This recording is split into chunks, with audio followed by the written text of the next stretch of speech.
is a presentation of Fox Sports.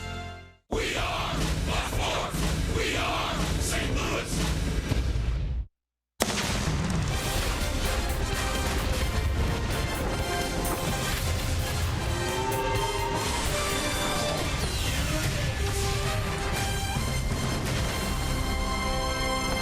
This is St. Louis Cardinals baseball, and it's interleague play tonight. The Kansas City Royals are here. A continuation of this four-game series. The Kansas City Royals and the St. Louis Cardinals. A look at the standings in the National League Central Division. This is updated with a Cubs loss today against San Francisco, and the Cardinals are now just 2 games back of the Cubs. And with the Matt Hungarian Al Raboski, I'm Dan McLaughlin. Jim Hayes is here as well. Cardinals have won 4 straight, 2 in a row in this series, and much of that has to do with the offense. Boy, the offense has come alive the last 3 games, Danny. It's just been double figures after double figures. The ball club is just doing tremendous things. 34 runs the last 3 games. And look at the hits. Look at the extra base hits. We had 6 home runs in the last 2 games in Kansas City by 6 different Cardinal players. So it's really been a situation where they have cut down on the strikeouts. They're getting a lot more walks. They're getting the extra base hits. And yes, they're getting the timely hitting with runners in scoring position. And it has been production up and down in the lineup. Mike Leake will go tonight against Trevor Cahill. The Cards and Royals coming up.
Tonight at St. Louis Cardinals baseball, the Cardinals and the Kansas City Royals. 10 years ago tonight, it's a moment that none of us will ever forget.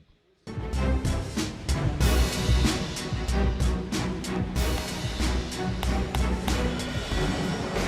out to deep right field, has a chance to leave the ballpark. It's gone!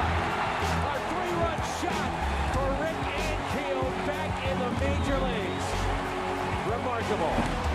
Nobody's happier than Tony La Russa, and these fans are pretty happy along with him. His teammates are happy. You make a mistake, he's got that raw power. 5-0 St. Louis. Remarkable.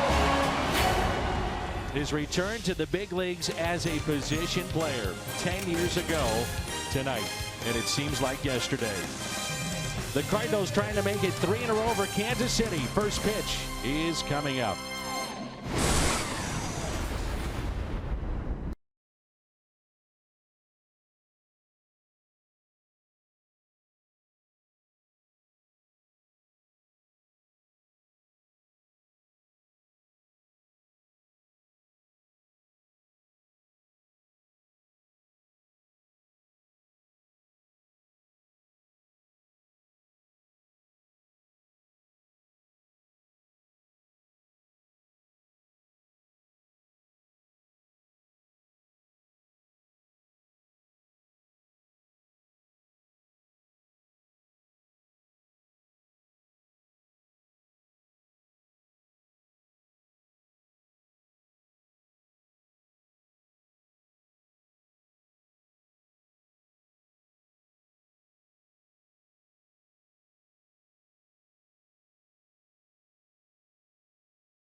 It's brought to you by Bud Light, famous among friends. By Chevy Silverado, the most dependable, longest lasting, full-size pickups on the road. Find yours at your local Mid-America Chevy dealer.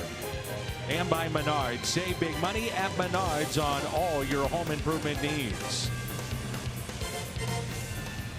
The I-70 series here in St. Louis. Big night for Jed Jerko, messing with our cameraman Phil Nichols. Get out of my way, he says.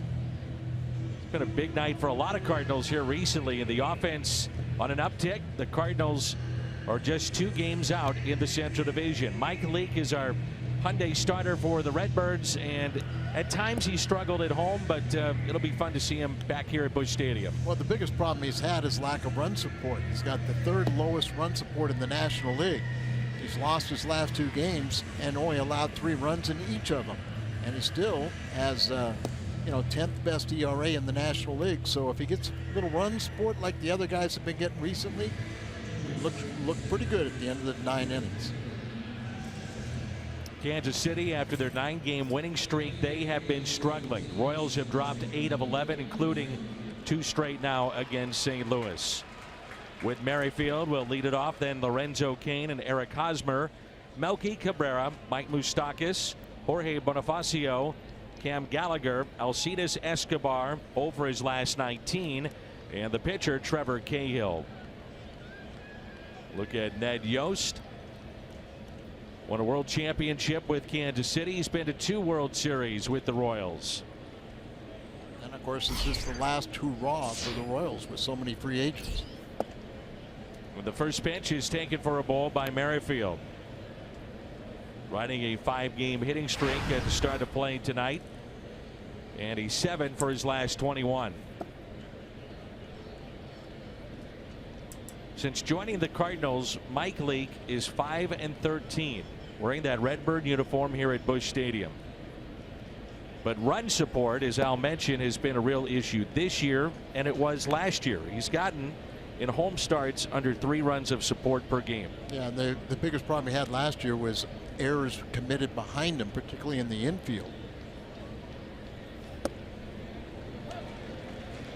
In this series, errors have been a factor because Kansas City has the best defensive club in the American League, and they've committed 3, Cardinals none. 3-2. Love that look from behind home plate. You get to see the late movement from a pitcher when Wainwright is on the mound. The curveball. There's a grounder, left side, and off the glove of Paul DeYoung and into center field. That's something that when you watch the Cardinals cannot happen when Mike Leake is on the mound. Correct. And this is a ball that you can see DeYoung wasn't even in your picture. He's playing in the hole, but I'm sure he'd be the first one to tell you that he should have made that play. He's committed 5 errors on the season. And why penalize the pitcher for getting a ground ball? Cardinals defensively, Martinez, Fowler, Grichuk in the outfield, Jerko, DeYoung, Wong, Carpenter on the infield, and Molina's behind the plate. It's presented by Dobbs Tire and Auto Centers. This is the hottest hitter right now in the Royals lineup, Lorenzo Cain, and he drives it into right center field. Merrifield on his way to third. They're going to wave him in. Wong missed on the cut. Merrifield scores on the double by Cain. They did give Merrifield not a base hit. It was an error by DeYoung on that. But as you said, what little Cardinals a little out of sync right here. The error, and then watch this throw as they get over and cut it off. Grichuk gets it back in, hits the cutoff man, and Wong just flat out misses it. Wouldn't have changed anything. They're going to score on that ball anyway. And it brings in Hosmer, 1-0 early on, Kansas City. So the error by DeYoung, his 6th of the season. Still nobody out. That's ripped into left field. Cain is held up at third. A strong throw by Jose Martinez. And runners at the corners with nobody out. Fox tracks the pitch location presented by Missouri Lottery. Like Yachty wanted it in, it left it up and out over the plate, and most of Hosmer's hits, he's a left-handed hitter, but most of his hits have been to left field. They hit the home run just down the left field line in Kansas City in game 1.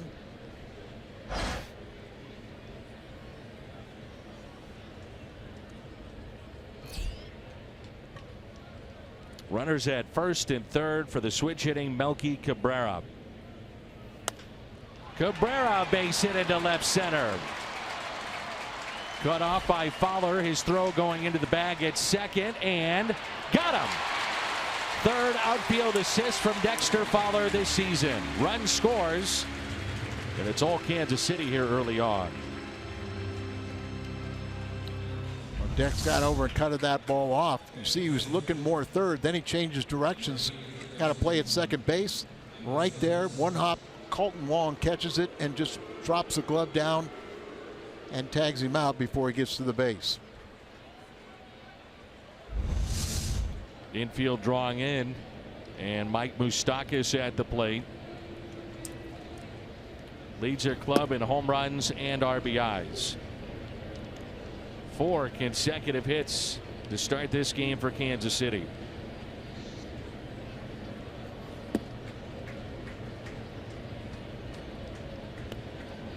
Moustakas with 32 home runs. Leads the club in that department, also the RBIs, and he's pushing their franchise record for homers.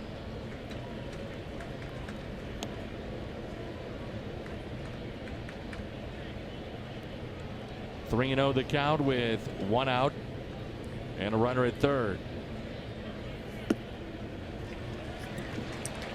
First 5 have reached. Something Leake does not do often is walk people.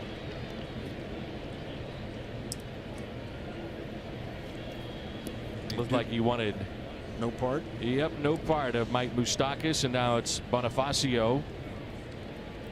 Wanted to set up the double play.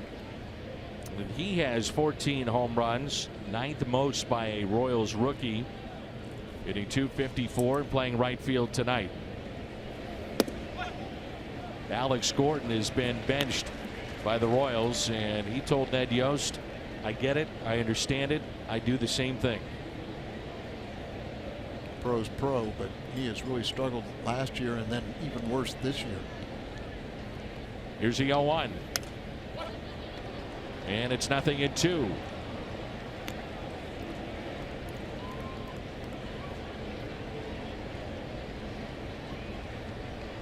Royals have had 3 sets of brothers: the Bonifacios, the Bretts, and Peñas. This inning started, this game started. Merrifield reaching on the air by DeYoung, his 6th. Kane a double into right center. Hosmer base hit to left. Cabrera trying to stretch a single into a double. Then the walk to Moustakas. And there's a strikeout for Leake. The Toyota keys to the game. And it's all about the ground ball. Mike Leake is 6th best in major leagues with his 56+ percentage. See the Kansas City Royals playing a big ballpark. They're not afraid to have the fly balls there. We saw the ball still flies out. Strike to Cam Gallagher. Gallagher, catcher, called up with Salvador Perez going on the disabled list.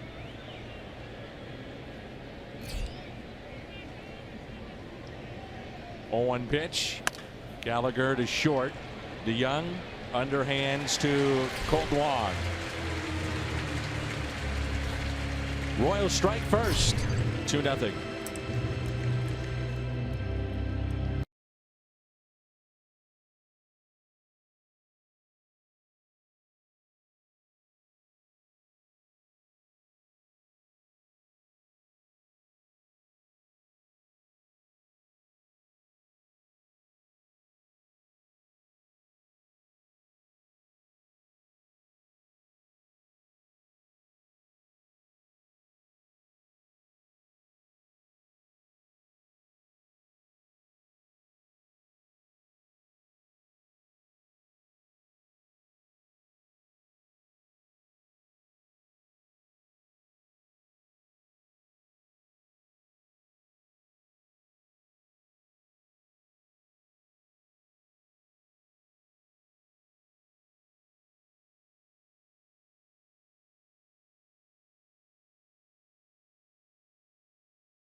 Picked up near the trade deadline by Kansas City, finishing up his warm-up tosses, and already has been given a 2-run lead. The Royals on top after a half inning here at Busch Stadium.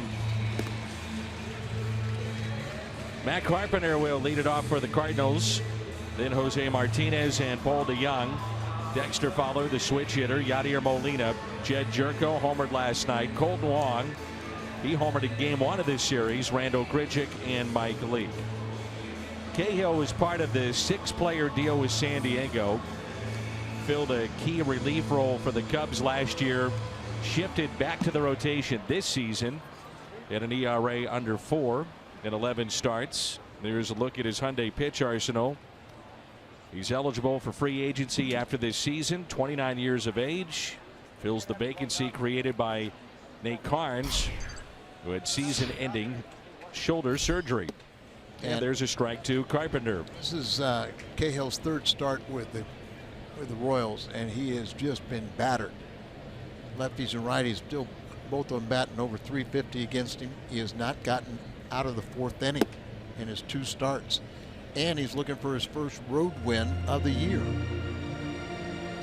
Last road win was August 20th of last year at Colorado. He's gone 15 road appearances without a victory. That includes 8 starts. They're talking about, you know, with that, even Kansas City, with that ballpark where it's tough to hit out, he's thrown a lot of pitches up, even more so 60% in the brief time he's been with the Royals. And there, you know, it wasn't home runs hit in San Diego, but his home runs have been a factor in his first 2 starts with the Royals.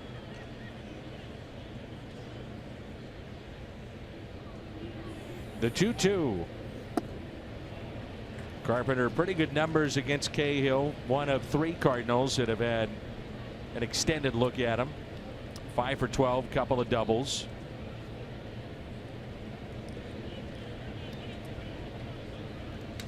The 3-2 pitch. Carpenter draws a leadoff walk.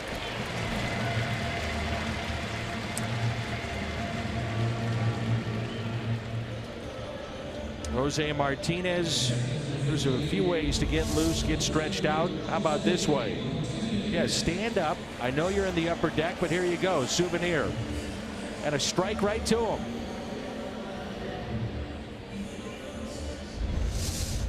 You can see on the right arm the compression sleeve that carries Venezuela written on the side. Martinez has been hitting up and down in this Cardinal lineup, and tonight, second spot, Tommy Pham sits. I think Tommy Pham, I talked to him briefly, but he needs a little breather. And might as well take advantage of Martinez the way he's been swinging the bat. Martinez designated for assignment to make room for Whit Merrifield on the 40-man roster a couple of years ago for Kansas City. Whit at second base for the Royals, and Martinez batting second for the Cardinals. And don't you think he's getting a little satisfaction? Batted cleanup the 2 games in Kansas City and doing well. Chops it off the plate, up the first base line, and everybody's safe.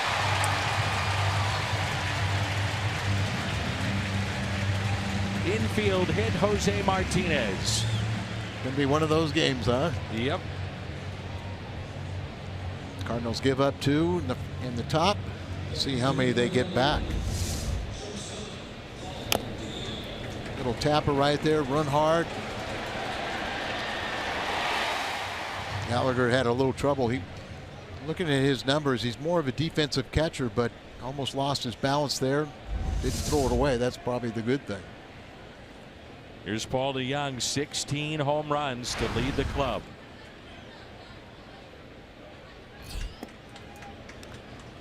He is one of 4 rookies currently leading their team in home runs.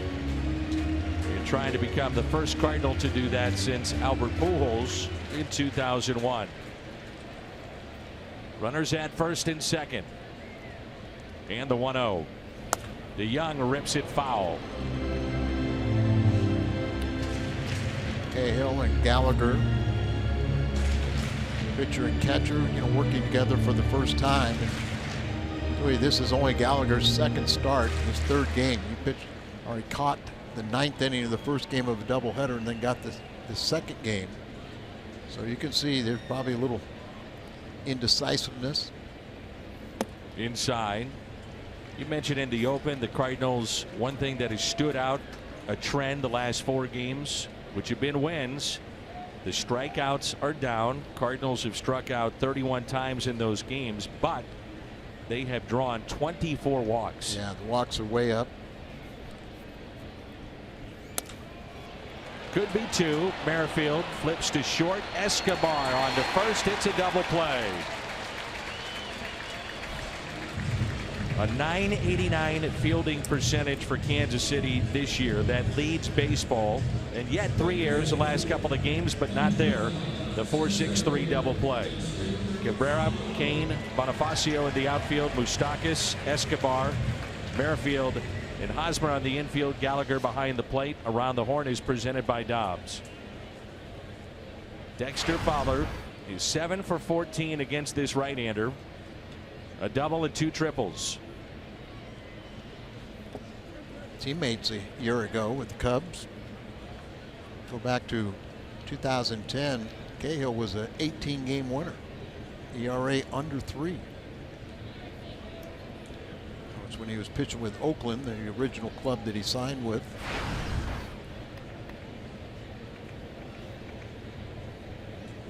Dexter's given the team a little jump also. Sure has.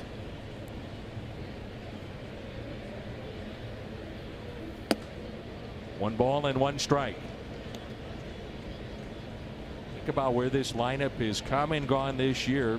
Now features Dexter Fowler as your cleanup man here in the middle of August. The 1-1. 2 strikes on the Cardinals center fielder.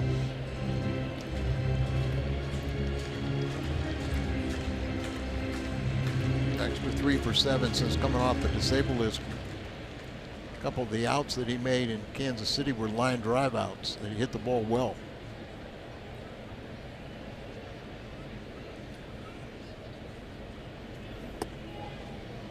Two balls and 2 strikes.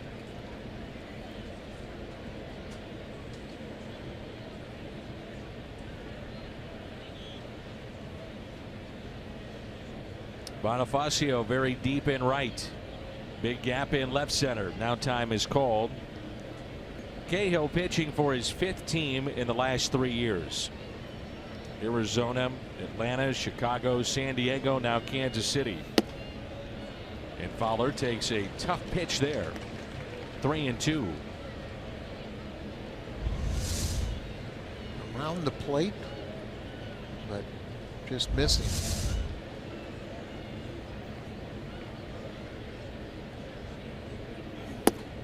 And he walked him. 2 walks here in the first inning. Cahill staring back into his own dugout as if to say, you gotta be kidding me. These are strikes. But doesn't have the calls go his way. And now it's Molina, who's 4 for 11 with a home run against the Kansas City righty. God, he had a real good road trip offensively. Had 3 home runs on the trip. Had it over 400. The first pitch to him. Swinging and a foul ball.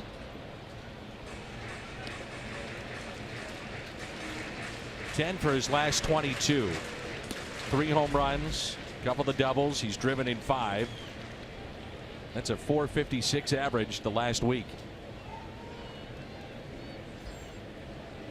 Inning started with a walk by Carpenter. Infield hit by Martinez. DeYoung grounded into a double play. Fowler drawing a walk. And 0-1 the count on Yadier Molina. Molina pops it up. Shallow center. Lorenzo Cain calling for it and has it. Cardinals strand a pair. We head to the 2nd. And Kansas City on top.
check in with Jim. Dan, the Cards took 2 in Kansas City, and just about everything went right. That is until the trip home.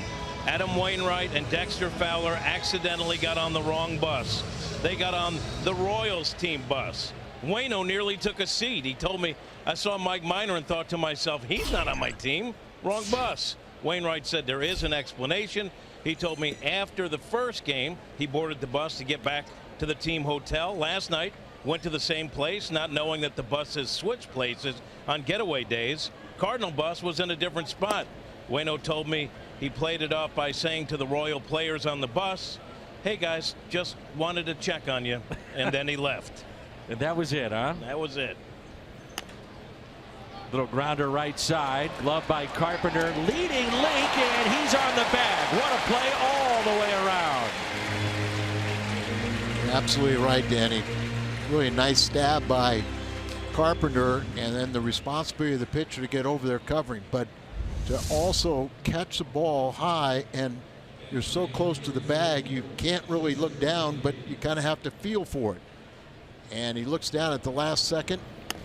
So Carpenter goes right down the line, catches his ball, spins and throws, and leaks right there with a speedy runner coming down the line.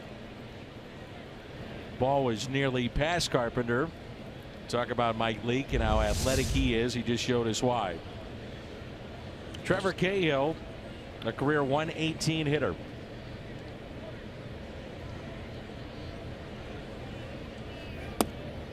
And there's strike one. Outfield very shallow. You know, with a lot of years in the National League, hitting is not that foreign to him. This year, a couple of RBIs, 3 sacrifices. I can hear it up here. It's broken, Trevor.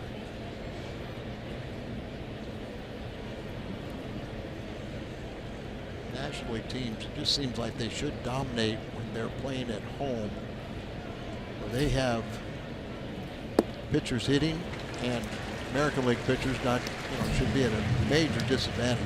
You can always find a DH on your roster. Strikeout number 2.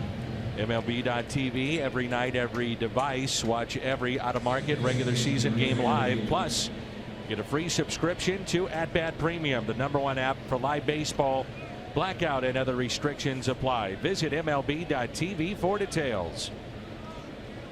And with 2 outs, the top of the lineup in Whit Merrifield. The slider taken for a ball. Reached on an air by DeYoung, came around to score, part of the 2-run first.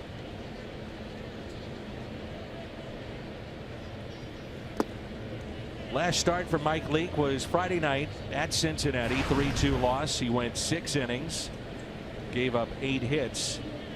The right-handed batters went 6 for 14 against Leake that night. Still winless against the team that originally signed with.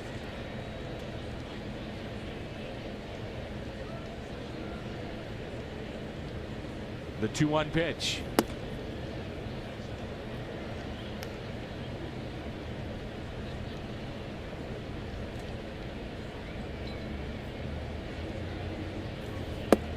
There's a strike, 3-2.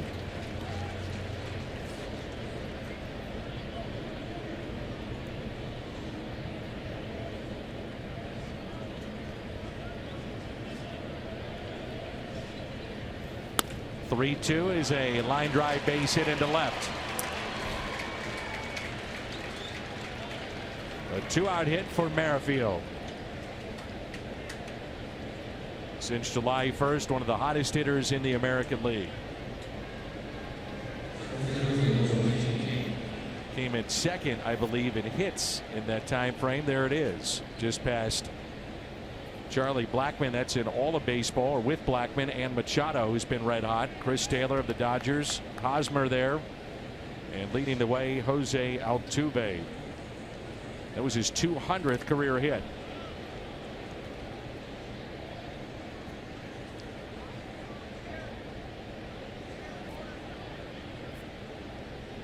Lorenzo Cain a double to right center and an RBI, first time up. He now has 22 hits in his last 51 at bats. His average has jumped from 264 to now 285 in a span of 52 at bats, including this one. Good cutter, a slider there from Leake. The Royals got off to that slow start and everything, and then got back into the race. Ran into the Cardinals the last 2 days, but you could reverse it real quick.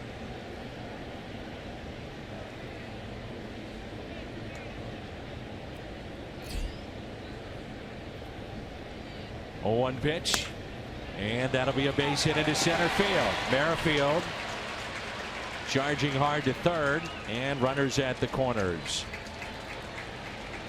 A 2-out rally here by the Royals. Kane 2 for 2. The batter will be Eric Hosmer. 6 hits already for Kansas City.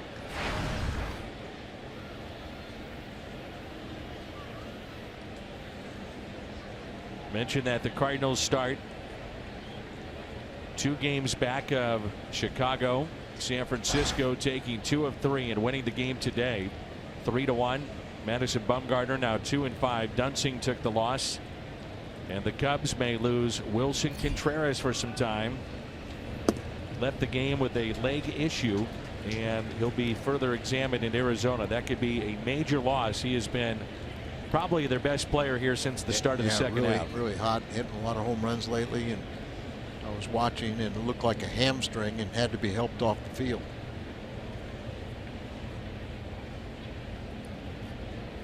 No balls, 1 strike on Hosmer. You have to keep an eye on Kane, who has 20 steals this year. Good play by Carpenter to keep that in front. Kane has only been caught 1 time. Remember, we saw Lorenzo Cain and also Escobar with Milwaukee. Came up there when Ned Yost was managing the Brewers.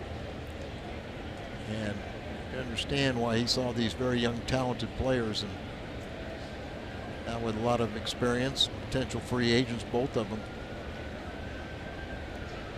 Cain good defensively and offensively, and Escobar very good defensively, but not a Kane is running, swung on and missed, thrown down to second, into center. Run scores to make it 3-0 Kansas City. And some sloppy play early on by the Cardinals. 21st steal for Kane. Steal right there, and then it's going to be the 7th error on Yachty. But Paul DeYoung, you got to block its ball. You got to, forget about trying to make the tag. You got to move over there, use your body, block that ball, and don't let it get into center field. And I'm sure the coaches will talk about that, and Paul DeYoung probably knows it now after witnessing the ball getting by him. Here's a 1-2, and Molina could not hold on. What we say, the ball will find you, and that's been the case tonight for DeYoung. Here on the first play of the game, that ball that scoots by him on the throw to his right. Not an easy play at all.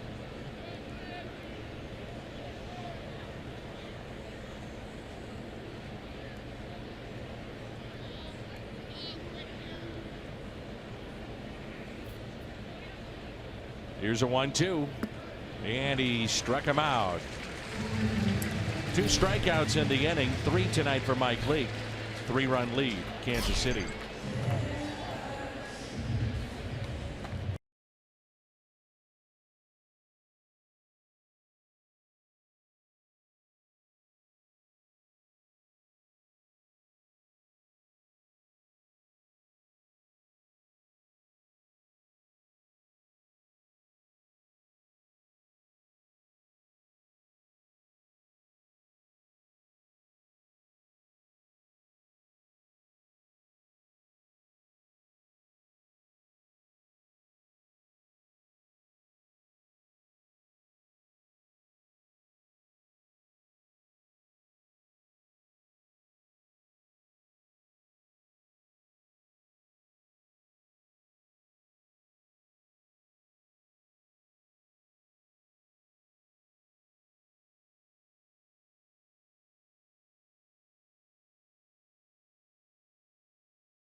find that home run stroke again. It happened last night. He now has 15, and this one a 3-run shot off of Mike Minor.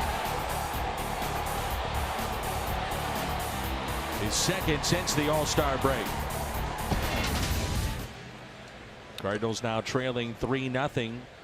The error on DeYoung has been reversed to a base hit with Merrifield back in the first inning. And it's an error on Molina, his 7th. So the Cardinals with 1 error tonight.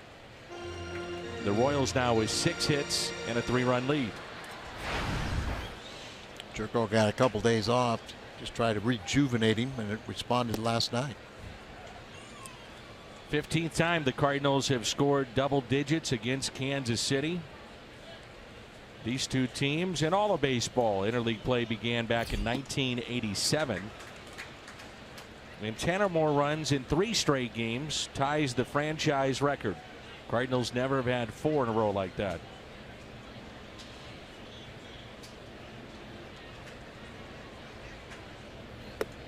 And a fastball. He struck him out, the first of the night for Cahill.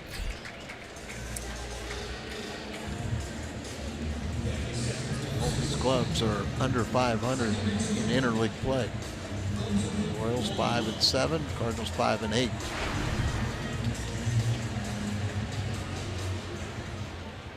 Here's Colton Wong. His second home run was hit in game 1 of the series, second home run of the year, and it happened against a lefty, a long one. First pitch to him, taken for a ball high. Royals right in the thick of things in the AL Central and the wild card race. Even though they've dropped 8 of 11, they sit 4 games back of Cleveland. Farthest they've been out of first since June 15th. And they're now tied with Seattle and Tampa Bay for the second wild card spot in the American League. 2-1 the count on the Cardinals second baseman.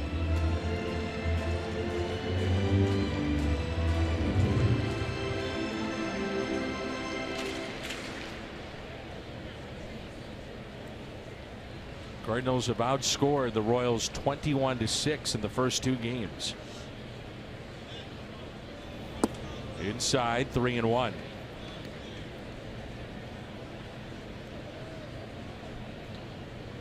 It's been a long time since we've seen Trevor Cahill make a start against the Cardinals. It was late September of 2014. All told, 1 win against St. Louis, 3 losses, and an ERA of 3.55.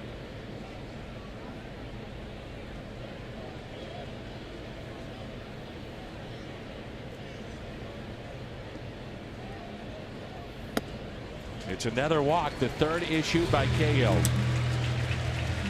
Go big when the Cardinals go big. Coffee, fountain, frozen drinks, any size drink, 50 cents the next day at On the Run when the Redbirds scored 6. So keep the celebration going. Stop by On the Run tomorrow for a thirst-quenching win. You earned it.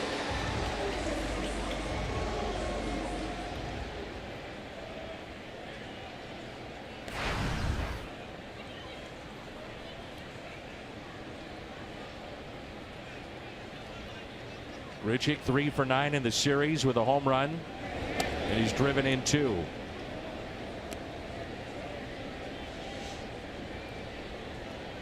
Have to live with the strikeouts, but anytime you kind of get down a little bit on Grichuk, you'll go into a home run binge. It looks like his time that was spent in the minor leagues paid off. Grichuk prior to that in 46 games had 4 home runs. He's got 10 in the last 33 since being recalled. Also sent a nice little text message or call to Piscotty to tell him, you know, hey, go down there with the right attitude, and we're sure Scotty will do that, but go down there and kind of relax, try and work on the things that you're trying to do. It's going to be a lot easier there than the pressures of playing at this level, and you know, just good teammate advice. Runner goes, throw to second is not in time, and it's stolen base number 4 for Colton Wong. Colton's almost batting 300. I think he's 296 coming in with the walk. And he's got to run more than that. You know, he's getting on base more frequently now, and he's got to have that confidence, almost arrogance, to be when he's on the base paths to run. Here's a 1-1 pitch to Grichuk. Chops it foul.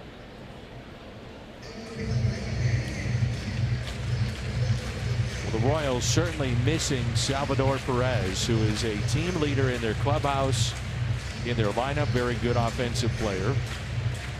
And it's kind of like what we talk about when Molina is not in the lineup over the years, how it may affect a pitching staff. Catcher and that relationship with the pitcher.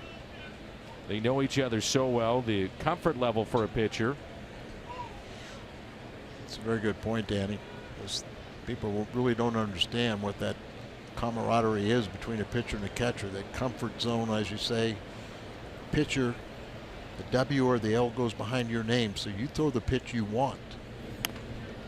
But there's nothing more reassuring is when you've got a pitch in mind and all of a sudden that catcher flashes down that sign. Then you say, okay, this is the right one. We're ready to go.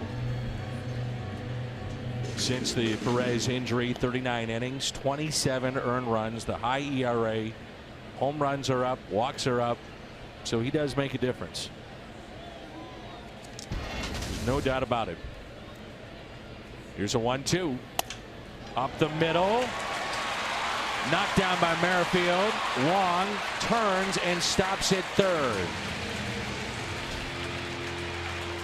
What those middle infielders have to do. If they sit there and they got to knock that ball down, keep it close enough, that'll keep that runner from going. Looks like he broke his belt. Yeah, this saves a run right here. Yeah, I mean, this is where they call him a winning player. You know, was in college, brief major league career, he just does all the right things. Good, solid player, fundamentally sound, and his instincts are high. Really tough spot there for Wong with the play behind him. He can't see it. If he does see it, he scores, but it's behind him. Mike Schultz, you know, you see the dive and you can hold him up, and then you see the struggles with it, but you can't restart him quick enough to get, you know, to get him to be able to go home. So once you stop him, it's pretty much you have to be satisfied with that. There's Mike Leake, and this is the advantage that the Cardinals have. A guy like Leake instead of Cahill or an American League pitcher. He's right here. He's going to pick up his third base coach. Shows him to get there. He also kind of slipped. So going back, and then with the little fumbles out there. And as you said, Mike Leake can swing the bat and needs to help himself. Trying to bunt, the safety squeeze. Even then, though, Wong wasn't very much down the third base line. That could have been a close play if it's bunted back to Cahill.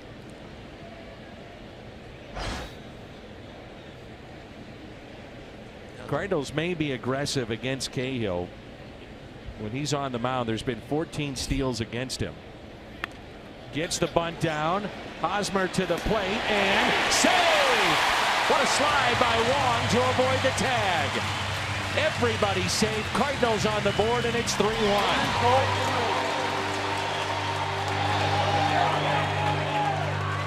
Safety squeeze, not meaning he's running as soon as the pitcher moves it, but ball gets down. He could tell that it was to the right side, and then the catcher has to give him a lane, so he goes to the foul side and gets there across the tag. Very close play. It's so difficult to defend when you get that bunt down.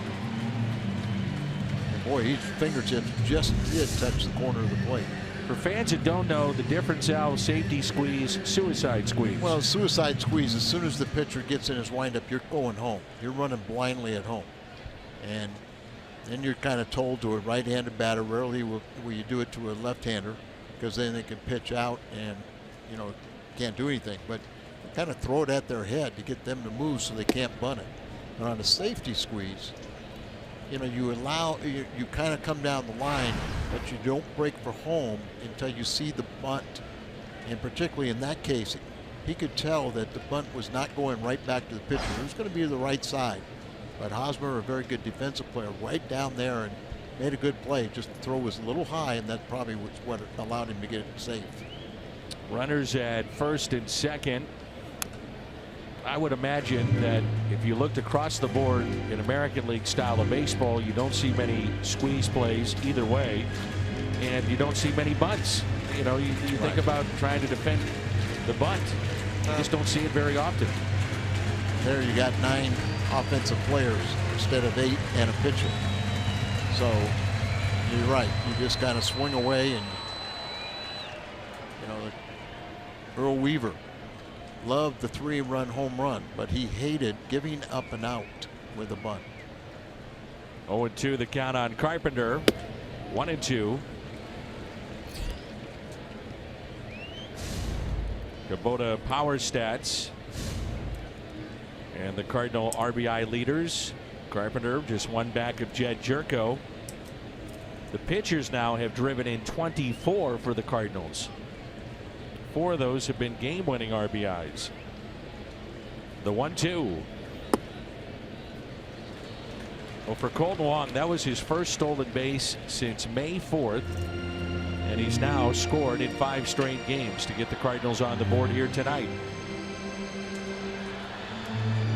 Cahill has recorded 7 outs, and it's taken 42 pitches.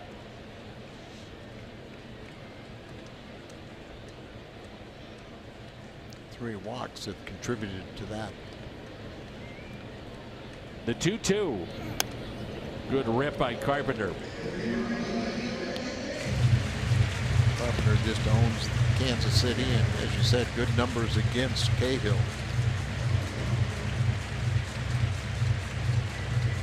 Last start for Cahill took a no decision. 6-4 win for the Royals over Seattle. 4 2/3, 6 hits, allowed 2 home runs.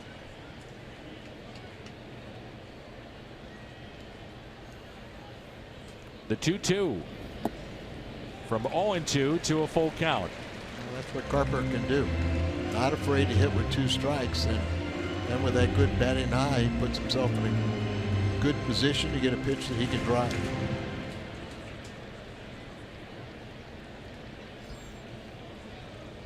Cahill's first start with the Royals, they only went 4 innings. As you mentioned, the second one was 4 2/3.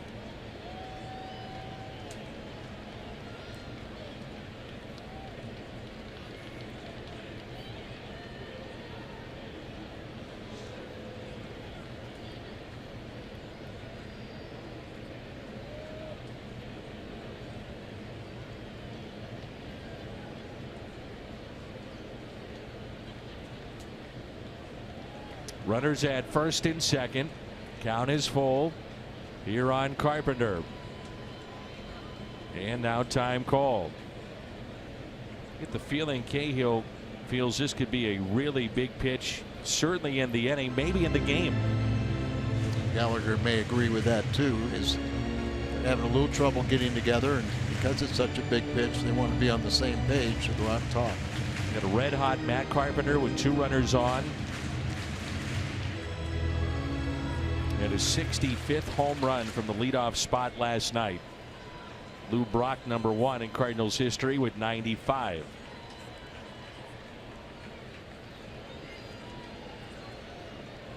(3-2) runners go. Carpenter base hit into right. A run will score. Leak over to third, and it's now a 3-2 Kansas City lead.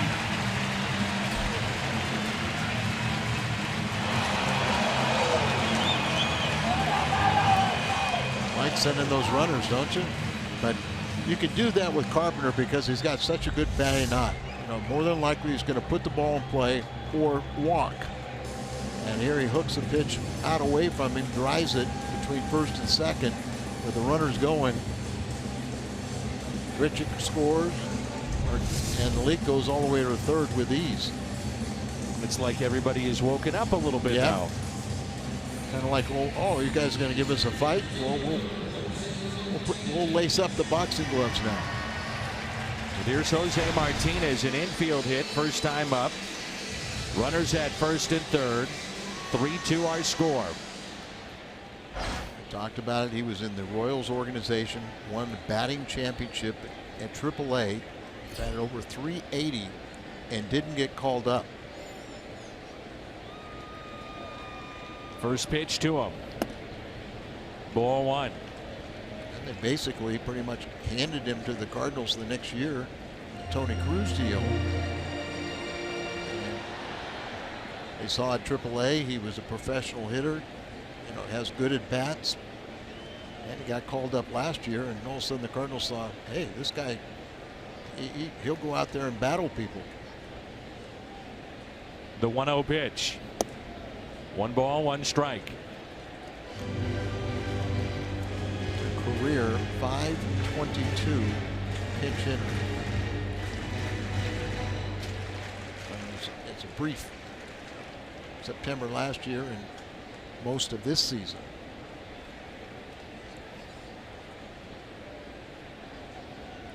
Matt Carpenter's done a lot of his damage in interleague play.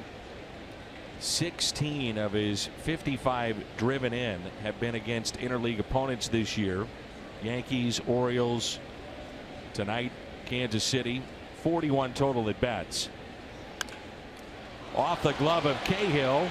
Leake thought about going to the plate and out at first.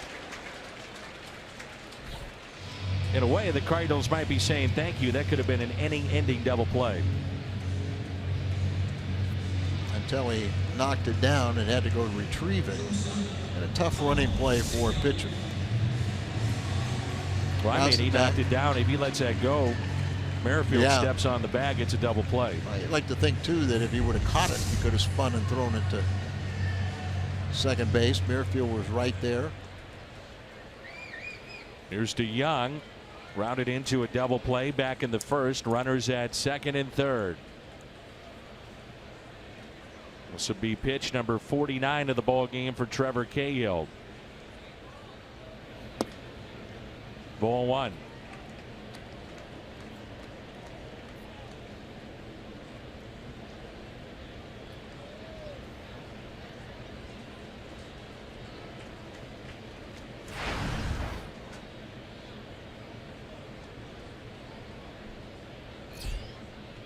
The 1-0 pitch. 2 balls, no strikes. Make sure you come back with us in the third inning. We hope to have a special guest on the phone to relive one of the great Cardinal moments.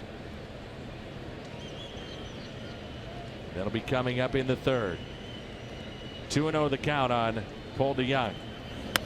DeYoung up the middle, slowly hit. Escobar spins and out. No reaction from the Cardinal bench. They had a good view as to whether or not Hosmer was on the bag. By their reaction, it seems like he was, and he is.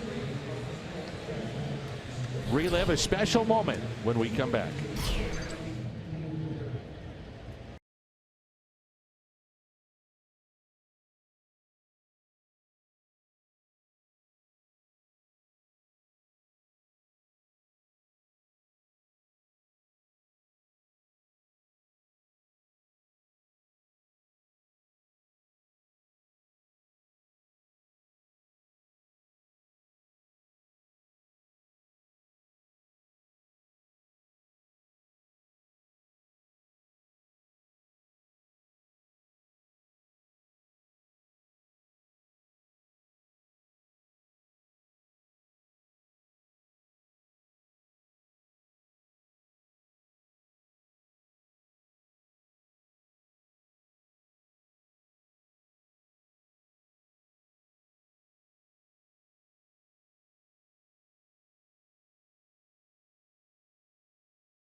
we flash back a famous night here at Busch Stadium. Rick Ankiel back in the big leagues and a home run in one of the great baseball stories ever, and certainly in the history of the St. Louis Cardinals. That man right there, we actually saw him smile behind those sunglasses. Former Cardinals manager Tony La Russa, as Melky Cabrera looks at a ball. Tony is getting ready for the Diamondbacks later tonight, but he joins us on the phone. Tony, we thank you for your time. When you reflect back on that night 10 years ago, what comes to mind? Well, I think I said that I don't ever remember being happier, personally or professionally, because Rick had gone through so much. And at the time, as teammates, we knew a part of what he went through. Later on now, when we know everything, it's even more significant. But he never blamed anybody. He hung in there tough during the pitching issues.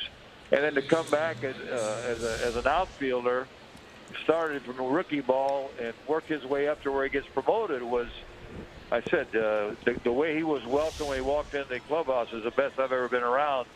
And he capped it off with a 3-run homer, and that just was Hollywood-like. And like I said, I can't ever remember being happier, and I include win World Series or whatever else. You always talk about moments being tied for first. I'm assuming that being one of those moments. Yeah, and it was just because of Rick.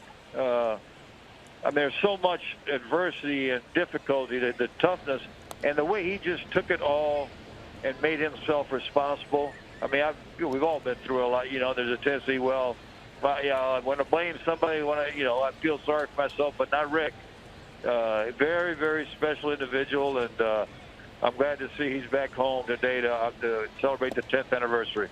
When he did that, Tony, what was going through your mind? What were some of the emotions running through your mind on everything that you had seen that he'd gone through, and then to have that special moment?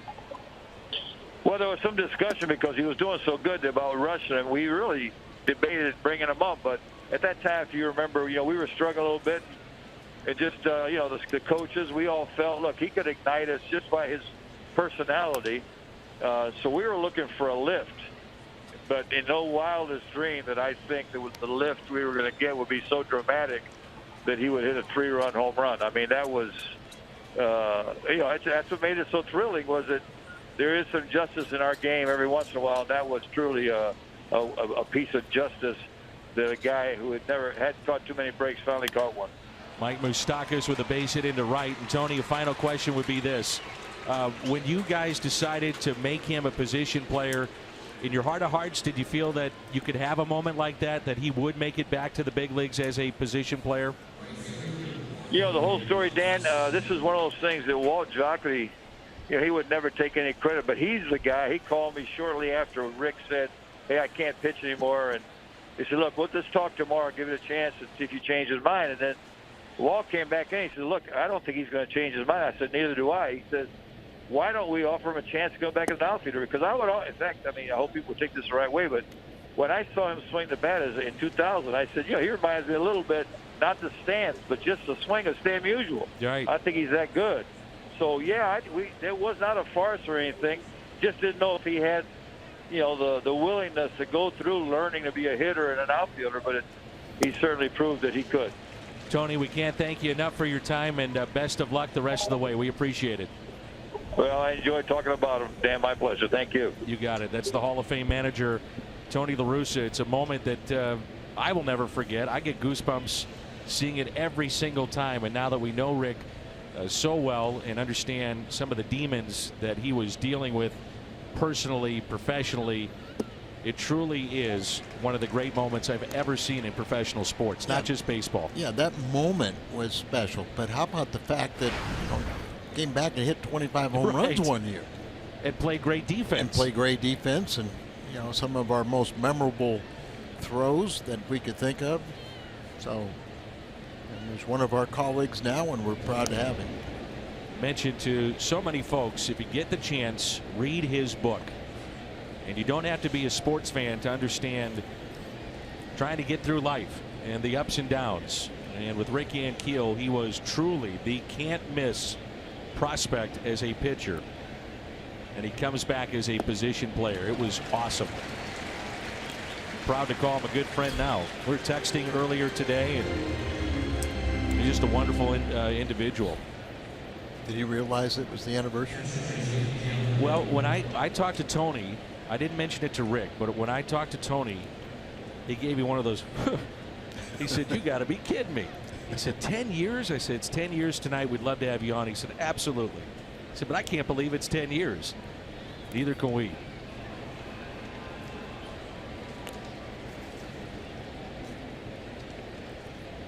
Tony La Russa's Diamondbacks look to be headed to postseason play. A dangerous team. The strikeout number 4 for Mike Leake, and it brings in Cam Gallagher.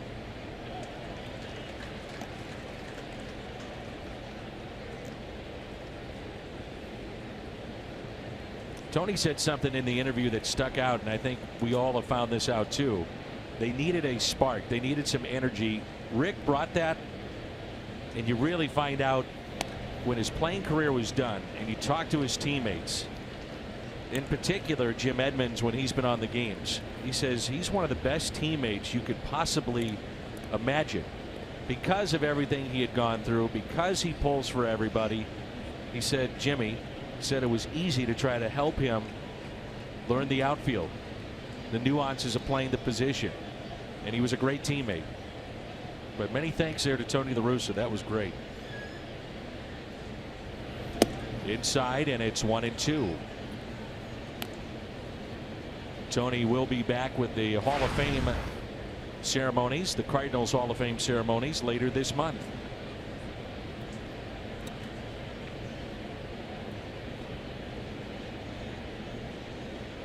That was 10 years ago, and later we're going to celebrate the 30th anniversary of the '87 team. And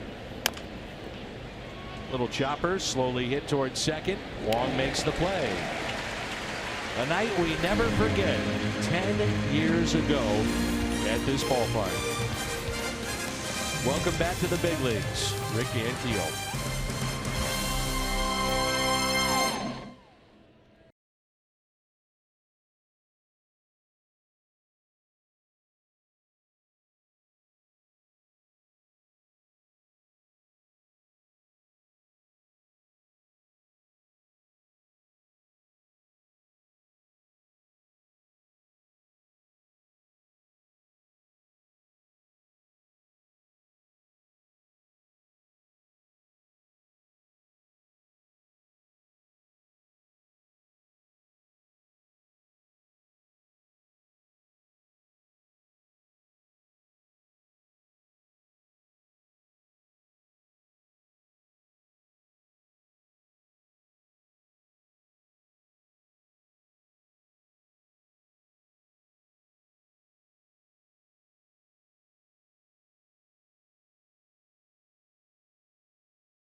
And it's 3-2 Kansas City.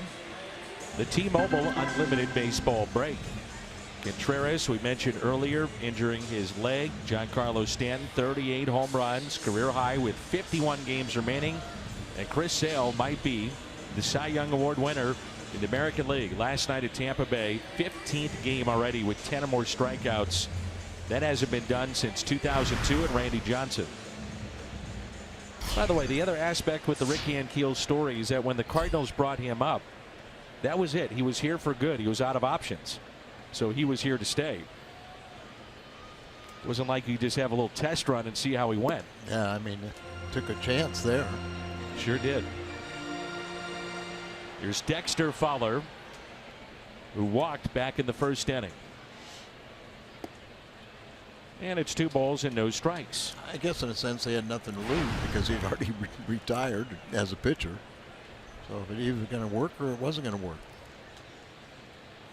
As Rick told me in spring training, we were playing golf and talking about it, and he said he was so relieved. He said, I retired from pitching.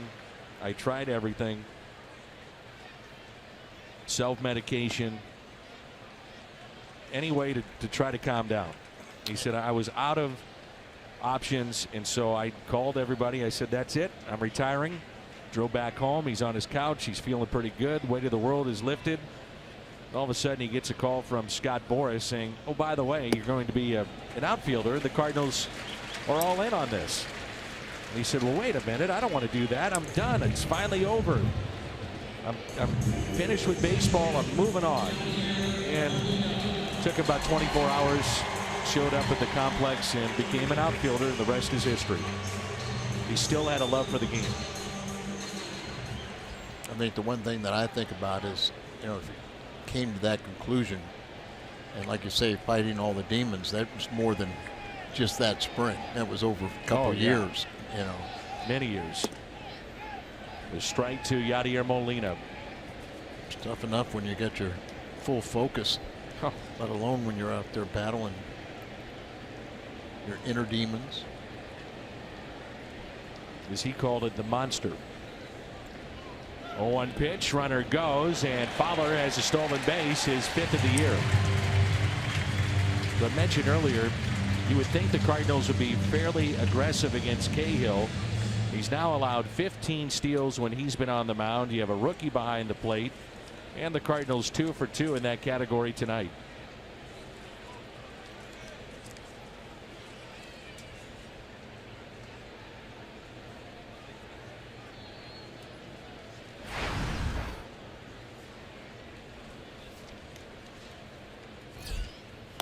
Molina with a high fly ball, shallow left, Melky Cabrera, and he makes the catch. The Cardinals not able to advance. Fowler stays put at second. Gallagher now, Dan, is 0 for 3 on stolen base attempts.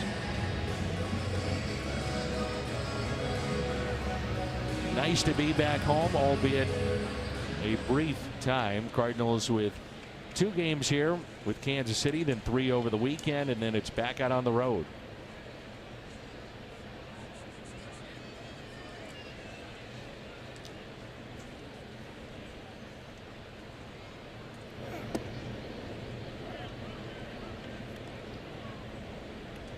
One out, runner at second base. BJC difference maker. Last 3 games, hitters 6 through 9, doing some damage with 16 driven in. The 0-1 instead of check on Fowler. A lot of room to the right side. Be interesting in this at bat. Teams getting Jerko to chase a little bit on that slider outside. If he just goes with that pitch, a lot of room between first base and second. Or just do it that way into left field. Here comes Fowler. He will score. It's a brand new game here at Busch Stadium. We're tied 3-3.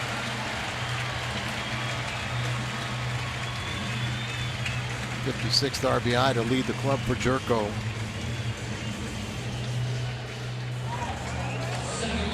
That was the pitch. Yeah. Well, but he hit it right off the end of the bat, but made contact and just looped it over the infield. Fowler with his good speed, you see the trajectory there. He knows that the ball's going to get down. He can just take off and come on home. As you say, a new ball game, and Cahill on his 3rd start for Kansas City. He may not get out of the 5th inning in this start.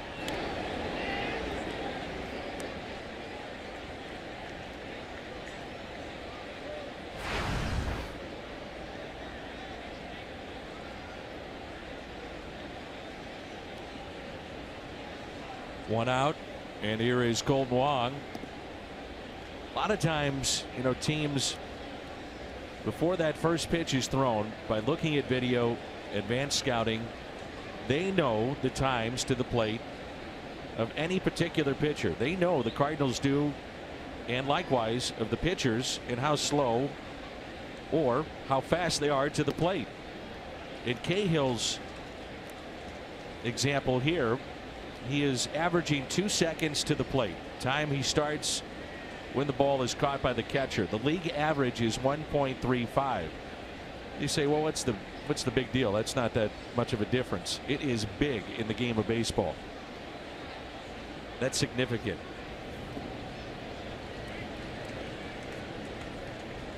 Ali Marmol is the first base coach. That's why you always see a first base coach carrying that stopwatch. He is timing every single pitch to the plate. It's also being done in a video room. It's also being done by someone in that Cardinal dugout. The 2-1. 3-1.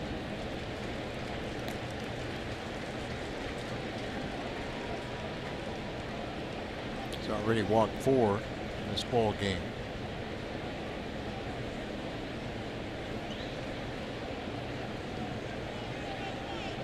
Here's a 3-1 pitch to Colt Wong. Way outside. 5 walks. Cahill. Already have a pitcher up in the bullpen, a right-hander, Alexander. This weekend, the 30th anniversary of the 1987 National League Championship team. Join the weekend celebration presented by Heartland Coca-Cola. Saturday, August 12th, 30,000 fans 16 and older take home a replica of the 87 NL Championship ring to commemorate the occasion, as well as a pack of baseball cards courtesy of Topps. Tickets at cardinals.com/promotions. That's it for Cahill. Runners at first and second. It's our Chevy called to the pen.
His 33rd appearance. They carry 3 lefties in their bullpen. Buchter, who has picked up part of that San Diego deal, 6 players.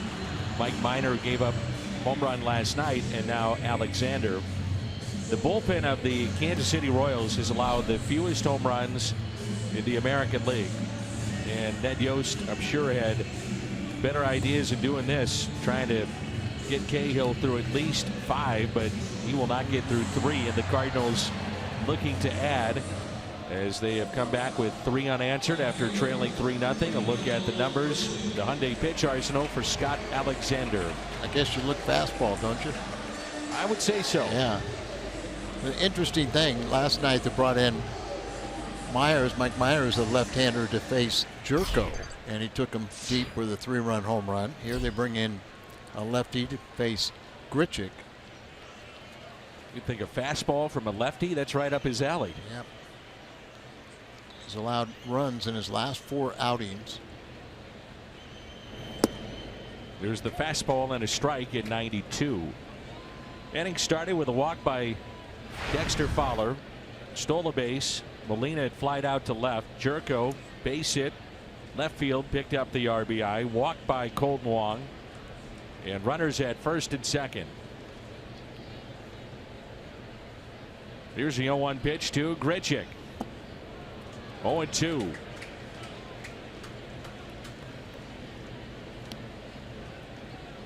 Ned Yost and the Royals really have to be disappointed in Cahill. First 2 times he couldn't go through 5 innings, and here, like you say, just 2 1/3 innings. 5 walks did him in as much as anything.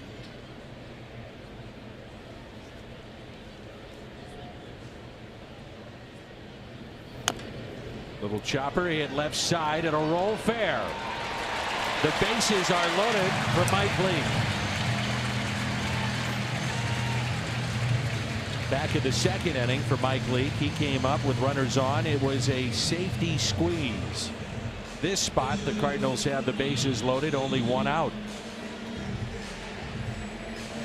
Did pick up an RBIs as he gets the sack down. There you see Colton Wong break for the plate. Throws high and underneath the tag. Just barely got his fingertips on the home plate. Leake picked up his 4th RBI of the year. 1 out, bases loaded. Leake up the middle. Diving stop, Merrifield. Throw to first, double play. You can't do it any better. Merrifield, Escobar, Hosmer, and what a double play it is.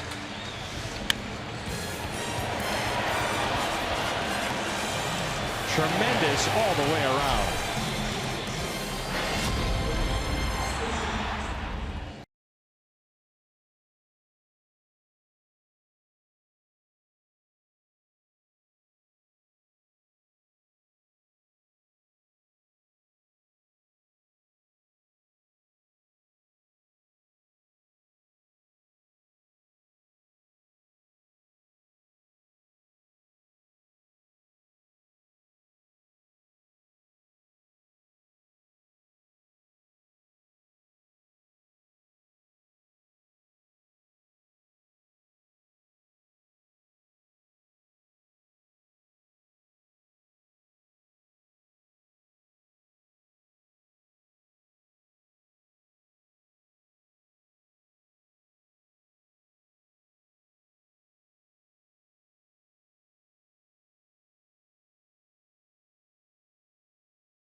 He's 3-3 because of the 4-6-3 double play presented by State Farm.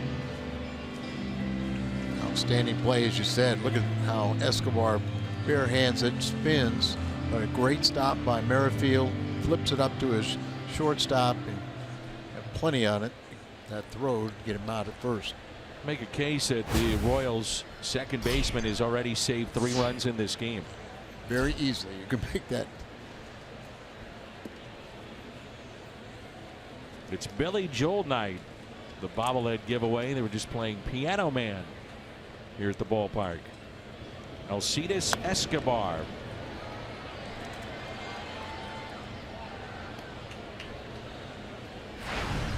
We're at the top of the 4th. It's 3-3 our score. Escobar is 0 for his last 20. He has started now in 284 consecutive games. That's the longest streak right now in the major leagues. 0 for 19, and then he got robbed on that play at first base where not only Carpenter and Leake made a nice play against him, taking 0 to 20. Here's a 1-2 pitch. What do you think? Maybe 20 years away from Cal Ripken? consecutive games played. Just, you want to make a bet right now he doesn't get there? I'll let you take the bet that he will. No, you brought it up.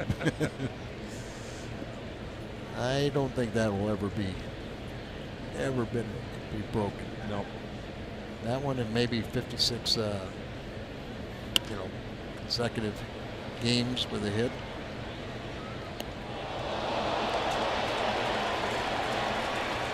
I think somebody lost their drink on the foul ball there. Maybe they caught it with their cup. I'm not sure. 3-2 pitch. Left side, Jerko to his left and makes the play. Tommy Pham not in the lineup tonight. More on that. Let's check in with our buddy Jim. Dan, it would be almost impossible to watch Tommy Pham play and not notice the intensity. Tonight, Tommy not in the starting lineup for just the second time in 26 games since the All-Star break. Surprisingly, he told me it was a good time to get a day. Pham told me, have you seen my at-bats lately? Pham is in a mini slump, 1 for his last 9 with 4 Ks. Pham said he noticed a small flaw with his swing, which is preventing him from getting into proper hitting position. He says he knows the problem and will use the extra time tonight to work through it. And Dan, Tommy told me, you'll see me in this game at some point tonight, and I'll be ready. So, Jimmy, when he answered your questions, was he answering those with the intensity of how he plays? No, he was actually, I think, a little confused by what was going on with his swing, because, Dan, he's been so consistently good. And as you know, he's such a harsh critic of himself. The last couple of games, he hasn't been quite himself, and he wants to fix it. I can just see that in the clubhouse. Tommy, it's Jim. Jim, what do you need? He breaks it down. So, Jim, I'm not taking a good at bats. But I gotta get better. He brought up something that all great players do, and that's their own biggest critic. You bet. I love watching Tommy Pham play. It's been fun. I talked to him a minute and said, you look like you need a break, and he agreed. Not only that, but as he said, he had a little flaw, and these guys sometimes work too hard to correct them. Whit Merrifield have a game, 3 for 3. Couple of runs scored. He probably saved 3 runs. That base hit to left.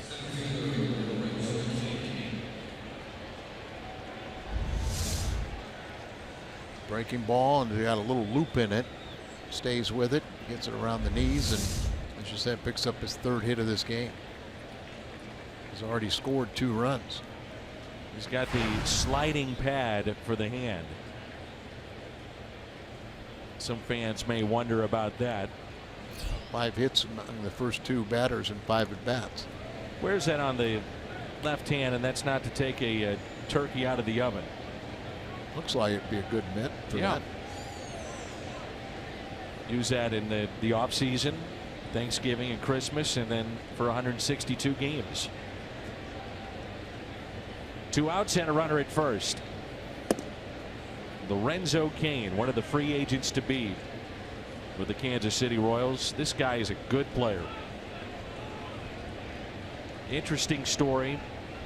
Did not even play baseball until his sophomore year of high school. He was a basketball player. He got cut from the team. He's sitting around, and his mom said, you're not going to do this anymore. Figure out a sport. I don't care what it is, but go and get out of the house. So he said, all right. Buddy his was playing baseball. They said, yeah, you're a good athlete. Would love to have you. Didn't have a glove. Had to go supply him a glove. And then he was shocked by the time his senior year had rolled around that after that year he was drafted. Wasn't thought of as a big prospect. Wasn't talked about. But the Brewers looked at him as a raw talent that they could shape. And that's how they did it. Athleticism. And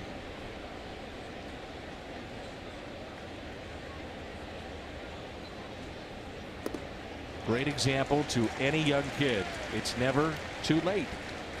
And you got to put in the effort. You got to try, but you got to make your breaks too. Yes, it was really the late 60s and early 70s where the Kansas City Royals tried a unique, the Royal Academy, where they searched around not for baseball players but for athletes, and particularly with a heavy emphasis on running speed. And they felt that they could take these young kids and that were athletes and mold them into baseball players. UL Washington was a graduate of that. But it started where they would, had an affiliation with a junior college, and these kids would go to school at the junior college, and then they would start playing baseball and working on it in Sarasota, Florida. But it got so expensive they kind of had to abandon it after a couple years. But it was a unique situation, and it really kind of is the forerunner for what you see all these academies that are now in Latin America. It's a foul ball. Probably the greatest of those that graduated from that academy was Frank White, Gold Glover, terrific player in Kansas City for so many years. Native of Kansas City. And, Frank White, I can remember I'd throw a pitch and I think, oh man, that's a line drive into the gap, right center, and he had this leaping ability to where he could sky and just haul down a ball. But he was about an 8th place hitter when I played with him. End of his career, he was a cleanup hitter for the Royals and a member of their Hall of Fame. The 2-2 pitch, got him. Running away from Kane, and the strikeout from Mike Leake is number 5. Midway through 4, we're tied up. It's 3-3.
Television, you can stream them live on your mobile device with Fox Sports Go. Download the app, take Fox Sports Midwest and Cardinals baseball with you wherever you go. They're in the bottom of the 8th. Detroit leading Pittsburgh 6-0. Top of 5, Minnesota 2-0 over Milwaukee. And we mentioned earlier that San Francisco defeated the Chicago Cubs 3-1. So you never know, you might gain a game on just about everybody in the Central. Absolutely.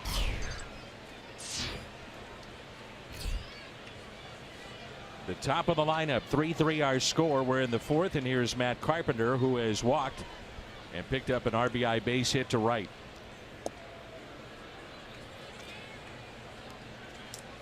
The Central standings.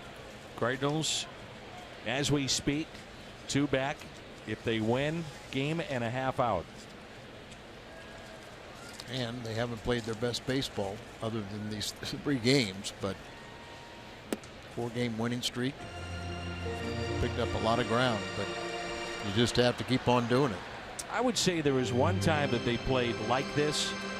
That's when they went on that road trip through Atlanta and Miami, and they went 6-0. Sierra got called up, gave the Cardinals a little spark. Certainly Tommy Pham did that as well. Here's a 1-1. In the American League Central, Kansas City 3.5 back of Cleveland. Minnesota still in there. 5 out. Then Detroit and Chicago.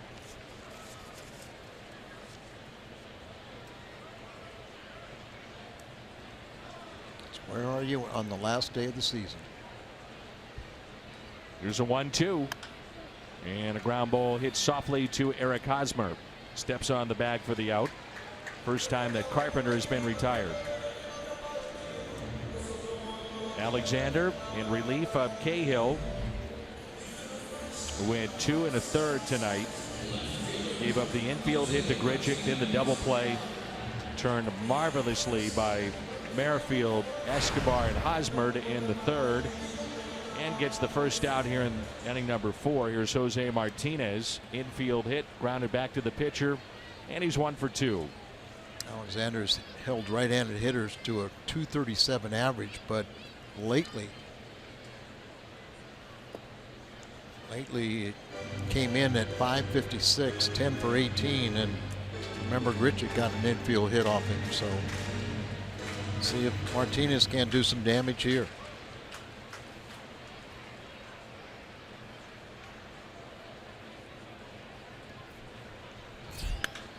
That's driven out to center field. Kane is back at the wall. Gone! Jose Martinez solo shot into center. And the Cardinals have their first lead of the night. That's doing some damage. Second home run in this series. Gives the Cardinals the lead. It's his 9th home run, his 26th RBI, run up the end of the bat, big and strong, takes a dead center field.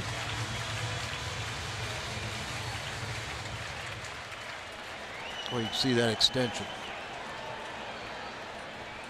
And he's a little animated. Not only when he's in the batter's box, but when he's running the bases. Wearing that sleeve, the compression sleeve, proudly for family and friends in stricken Venezuela. Here's the 0-1 pitch to DeYoung. And it's 0-2. Right over that 400-foot sign, and it's now a 4-3 Cardinals lead.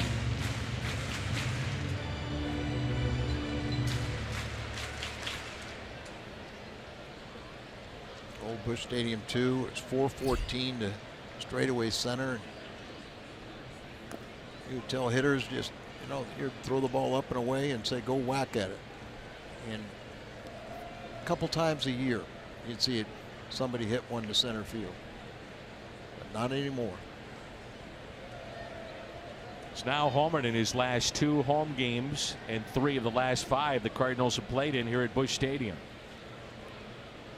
0-2 pitch. Missed in. 108 miles per hour off the bat. That ball that's up, and it's really got to be up to him. He's about 6'7". He just jumps on that pitch. And DeYoung chased that pitch, strikes out.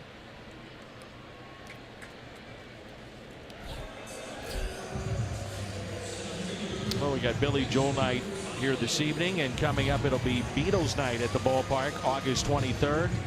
Padres in town. Beatles tribute night here at Busch Stadium.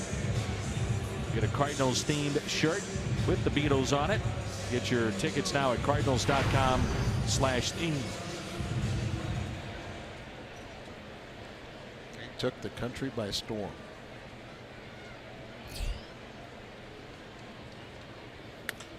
And that's a base hit into center field for Fowler. On base for the 3rd time, pair of walks, and now a single. He just had so many nagging injuries the first part of the year. The heel issue, then the forearm. But Never really felt quite healthy, and now he feels like he's in good shape right now, and all of a sudden you see the hitting really respond. Here's Yadier Molina with a runner at first base. Fowler also with a steal of second, his 5th of the year. That was in the 3rd. He's 4 for 8 since coming off the disabled list, as you said. A couple walks here tonight.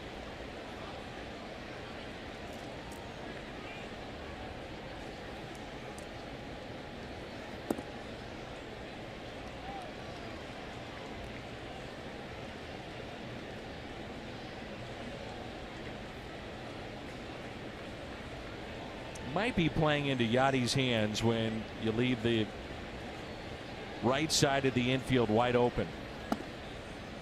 He's one of the players that you think about in Major League Baseball that'll take a look, survey, have an idea of what he wants to do. Yeah, not too many clubs that see Molina on a regular basis are going to play their second baseman there.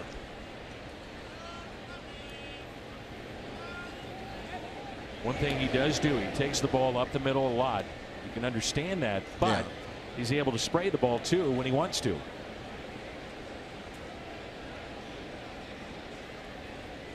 For a second baseman on the outfield grass, you can do that because of the running speed of Yadi.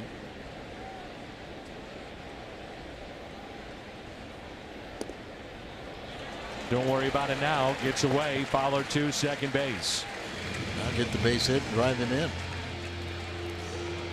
Pass ball.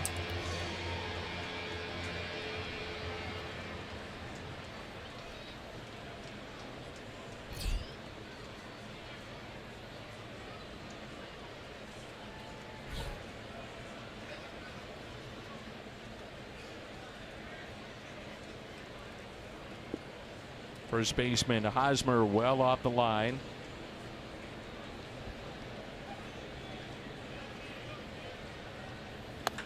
Pulled foul.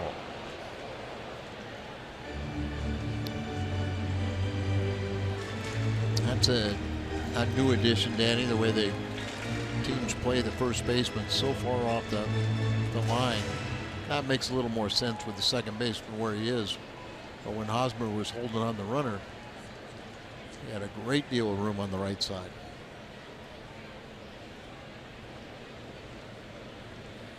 Here's a 3-1. Now 3-2.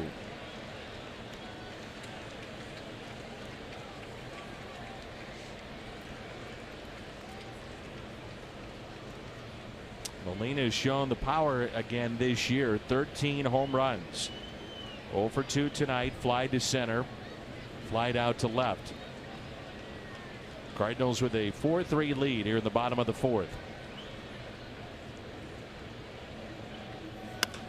Serves it down the right field line, but foul. It's an accurate description, isn't it? Serves it. Guiding that ball the right side.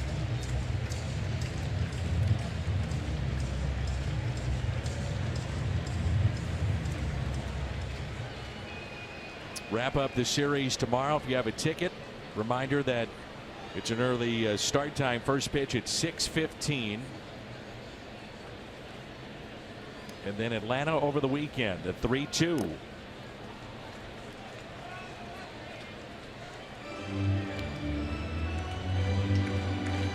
Atlanta playing much better. But can't take them lightly. But playing here at home, the Cardinals are playing much better. They're 31-26. 5 games over 500 here at home, and I'd like to see them take off. Molina again. Fouls it to the right side. Has the ability to inside out a ball and get it to the right side, but you throw that ball out away from him and he'll step and drive it that way. I always felt as a pitcher, if I had a pull hitter, he was easy to pitch to. But if somebody that'll spray the ball, particularly the opposite field, you have to be careful. To Alexander, underhands to first, and the threat is through. Making memories, Jose Martinez. That's before the game. That guy's pumped. I got a souvenir. It's now his new favorite player. You know that. That's my guy down there with a home run. 4-3 St. Louis.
All right, so he set a record. It's been set many times before. So he tied the record.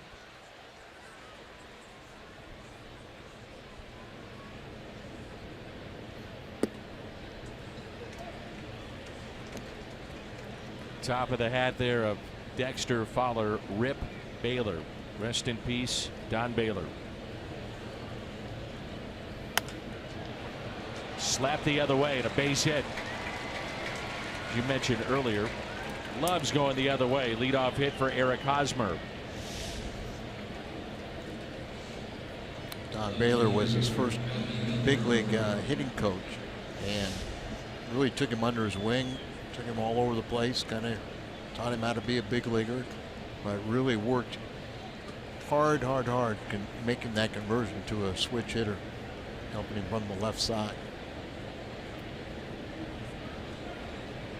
Here's Melky Cabrera. So saw where Ken Keisner, American League umpire, died. Also saw where Joe West was suspended 3 games. I don't understand that. I mean, knowing Joe West and his personality, I don't think he really ripped. You know, Adrian Beltre.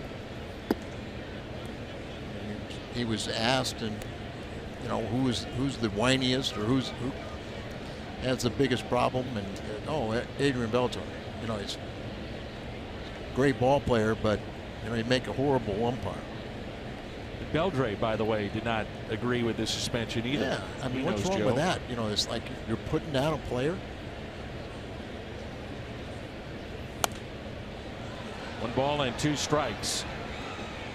And more than likely tongue in cheek. Yeah, I mean you got to know Joe West's personality also, and you know, he paid tribute and said he's a great ball player, but you know, every time we call a pitch down the middle, he said, "Oh, that's outside, that's outside."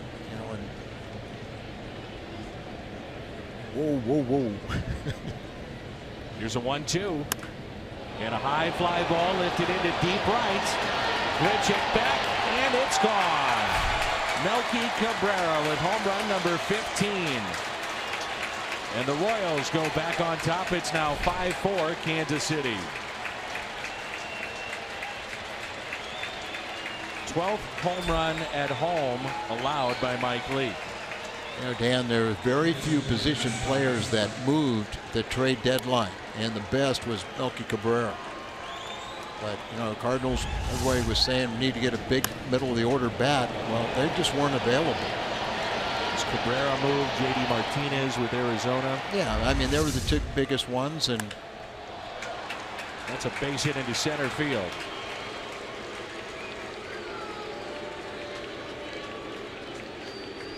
Go back to the home run pitch. Looked like he went down and in to get it. Yeah, it's a breaking ball, but look where it ends. You know, Yachty, you see his glove go right down and in, right into the wheelhouse of a left-handed hitter.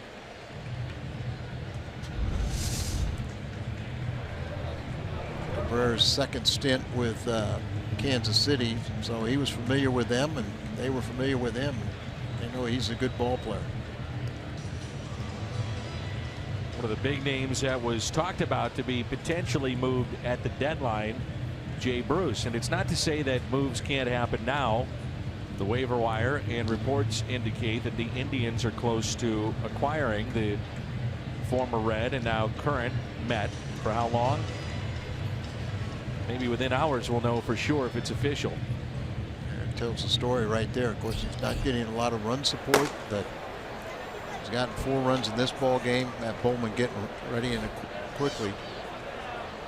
But Jay Bruce, what you have to do now is you have to clear waivers, and he has cleared waivers, so he can be traded to, you know, another club. It was Bonifacio. Struck out twice. First time up came up with runners at first and third, only 1 out. That was a key strikeout back in that opening frame. And the 1-0.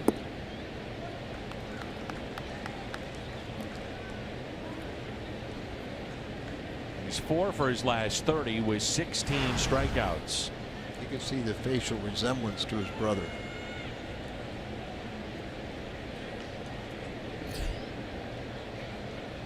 The 2-0 pitch. 2-1.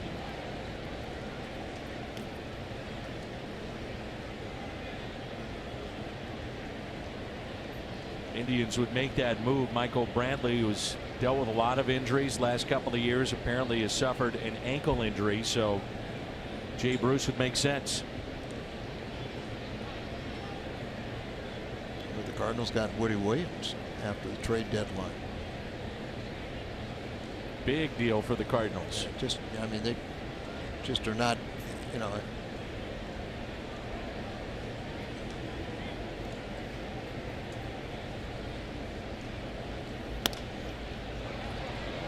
Shallow right center. And the catch is made. Cardinals hit a home run, get a free frozen Coke or McDouble the next day with the McDonald's app. Download it right now for exclusive deals. That's the first out, and it brings in Cam Gallagher.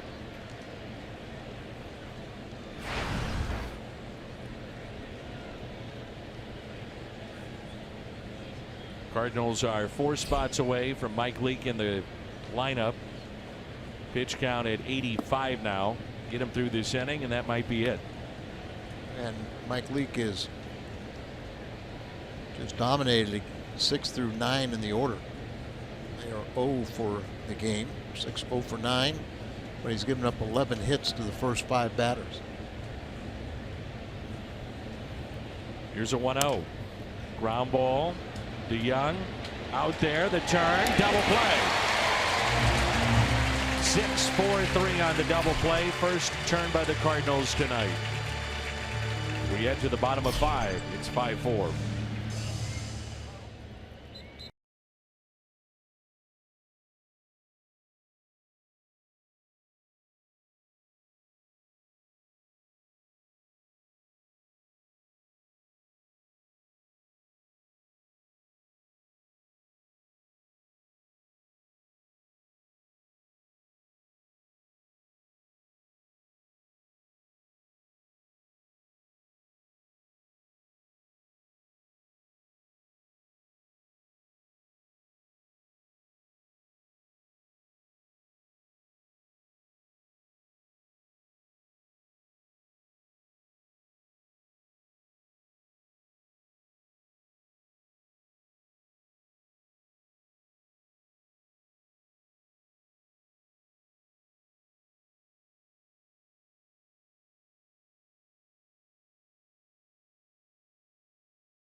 St. Louis Cardinals baseball on Fox Sports Midwest is brought to you by your local St. Louis area Volkswagen dealers. Visit VWDealer.com.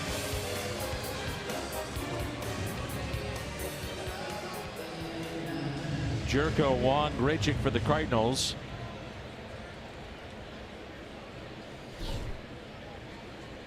Matt Bowman sits. He's hot. He's ready to go if need be.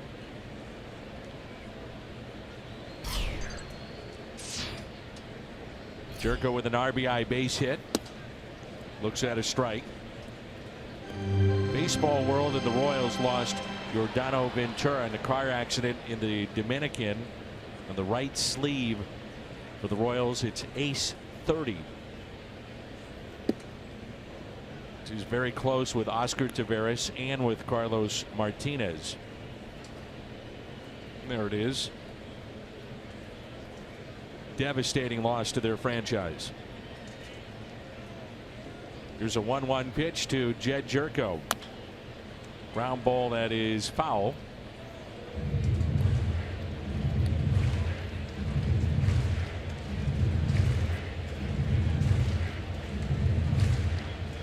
The Cardinals above 500 for the first time since June 1st, when they were 26-25.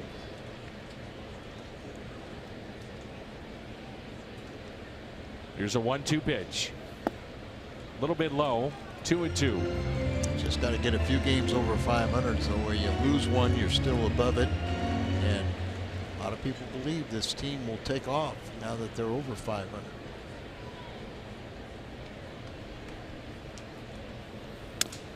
Two, broken bat, ground ball that's hit softly to Moustakas. One away.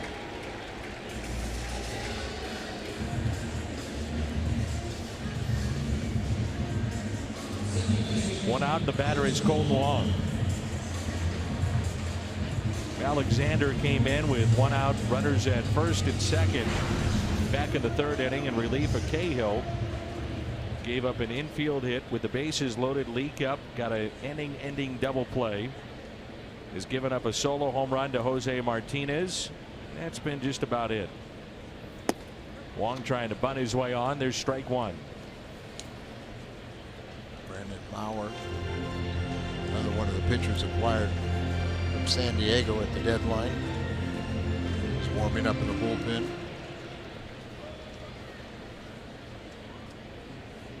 Here's a 0-1. Randall Grichuk at the on deck circle. Bowman continues to throw, so it looks like the night for Mike Leake is through, regardless if his spot comes up.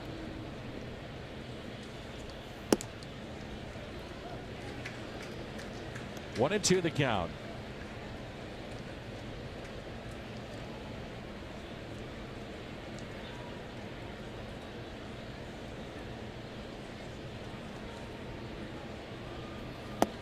And he waves at it and strikes out.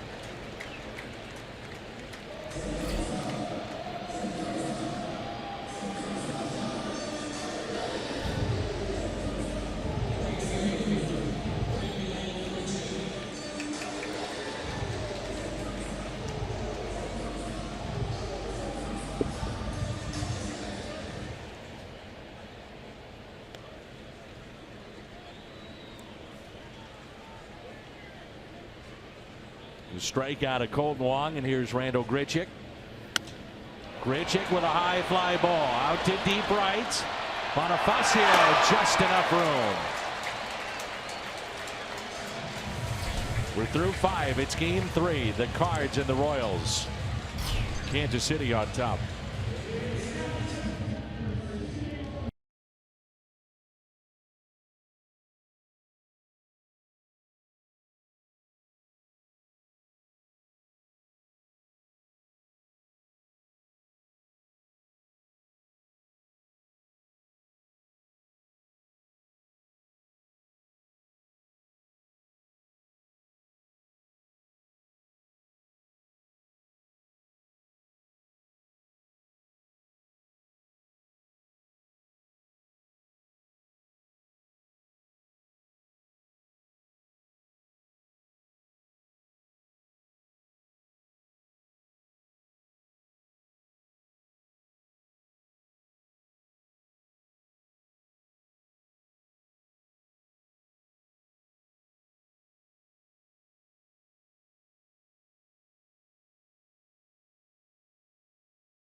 Our Chevy called to the pen, takes his 2. Right-hander Matt Bowman will pitch the 6th inning.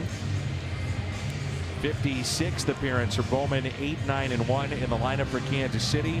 9 very well could be a pinch hitter. Merrifield gave Leake all kinds of fits. First spot in that lineup, maybe part of the thinking here for Mike Matheny. But he goes to his bullpen in a big crowd here at Busch Stadium. Well, you're almost guaranteeing that Bowman, who's your fireman, usually comes out and comes into a game with runners on base, only pitches 1 inning because he's the leadoff man. His spot in the order. And yeah, Mike Leake has been beaten around. He allowed 11 hits in this ball game, but 8, 9, and 10. These, or excuse me, 8, 9, and then the leadoff batter. So even if he gets 2 outs, maybe you double switch and keep Bowman in the game if Whitfield got another hit. Season high 11 hits allowed by Leake, most since his career high of 12, which was last year against the Dodgers. And a base hit into left for Escobar that snaps in 0 for 21.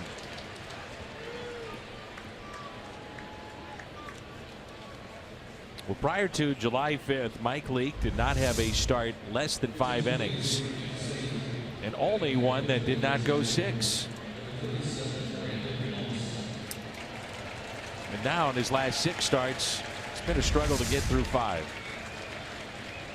Here's Brandon Moss. The big difference of being a American League team in the National League Park, Moss sits tonight. The exception of being a pinch hitter. 28 home runs last year for St. Louis. Just a historic collapse in September. And you just wonder if he would have been brought back.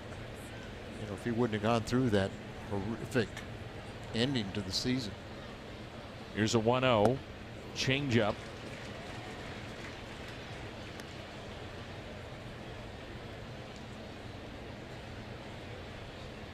"15 home runs with 4 different teams. St. Louis, Oakland, Cleveland, and now Kansas City." Jericho now on first base side of second. The 1-1. Back-to-back changeups. It's a very important game for both teams. Leaders in each division. They have already lost today. Colorado won against Cleveland 3-2, so a chance for Kansas City to gain ground. And Chicago losing against San Francisco. Short lead at first, and the 1-2 pitch. He is running, picked by Molina. Oh my goodness! Holy smokes! An incredible play by Yadier Molina. Escobar turned to the dugout and wants them to check this. Watch this pick. Pick it right there and come up firing. Wow. Is that a good play?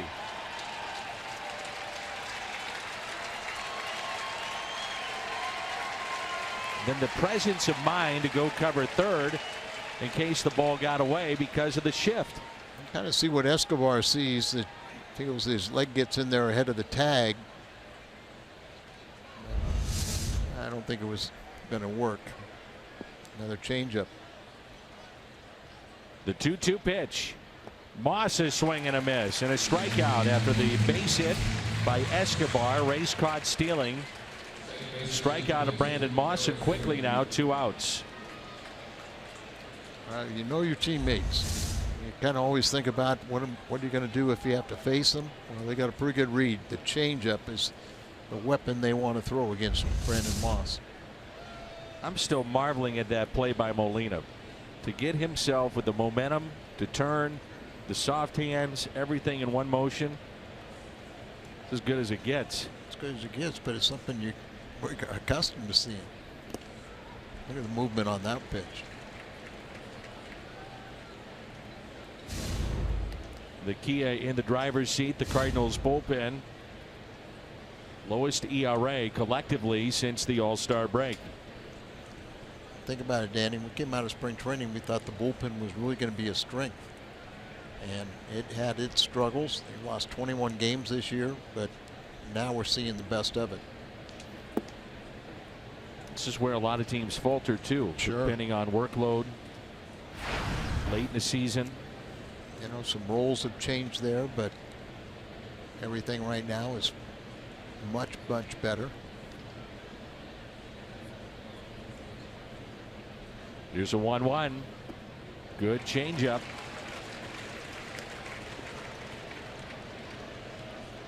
Arizona, Colorado, they would be your wild card winners as we speak in the National League. And from the Central Division, it's Milwaukee and St. Louis 6.5, 7.5, Pittsburgh 8.5 games out. So more than likely, you got to win the division in the Central.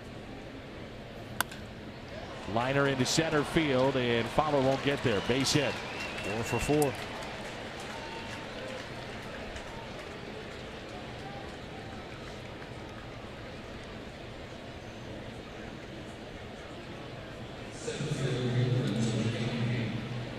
Milwaukee currently trailing 2-0. That's in the 6th.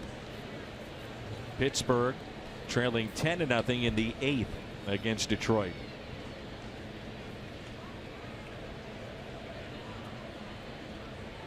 Lorenzo Cain, 2 hits tonight, a double, RBI, run scored back in the 1st, a base hit to center in the 2nd, and struck out in the 4th.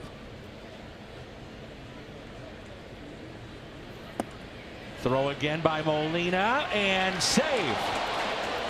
Colt Wong saying, take a look. Matt Bowman just thankful it didn't take his head off. Yeah, he had to go down, didn't he? Watch this. Down. Oh, man. I can see why Colton Wong thinks he might have gotten him, but I think the hand gets in there before he tags him on the chest. You can't really see the hand. If it sticks, it's his 19th steal of the year. That's something that Lorenzo Cain is one of 3. Take another look at it. Kind of from the knees, and Bowman gets down at the last second.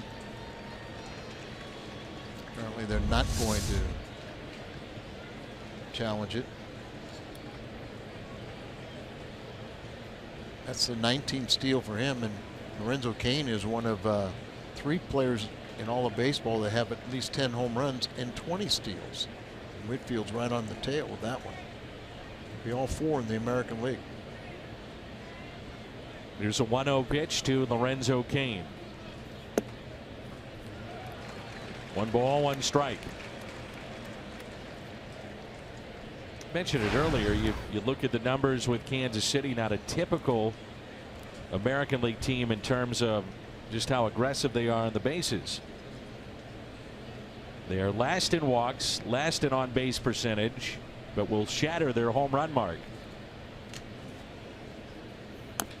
And that part is an American League team. You know, Danny, when I went to Kansas City and played for Whitey Herzog, I was just amazed to see how American League clubs were terrified of the turf. And really, Whitey played a National League style of baseball, you know, because of didn't have that, you know, real big home run bopper. He had good speed. You know, Willie Wilson. He had hammered into center field. Fowler going back with room and makes the catch. Another look at Yadier Molina. This caught stealing. Foot in front of the plate. Don't worry about it. Yadi's got you.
Yadier Molina, you see the Royals lead 5-4, but runner at first base. Bowman on the mound. Takes off. Ball skips up there, backhands it, throws and everything, but then has the presence of mind that after you watch this, releases it, it just immediately takes off to third in case that ball went into the outfield and the runner tried to advance. Ted Simmons, who, by the way, it's his birthday today, and also Julian Javier, former Cardinals. There's one more, I can't think of it, but Ted Simmons was telling me, he said, Yadier Molina sees things that nobody else sees in a diamond. And that was an illustration of it. Brandon Maurer is the new pitcher, right-hander in for Kansas City. 1 ball, 1 strike. The pinch hitter is Greg Garcia. Maurer, another one of the 3 pitchers acquired from San Diego. He was their closer. He had 20 saves and 23 opportunities.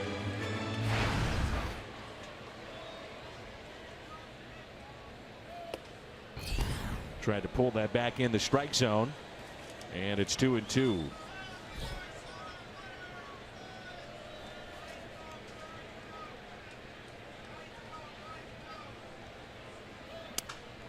Garcia, soft liner, base hit into right.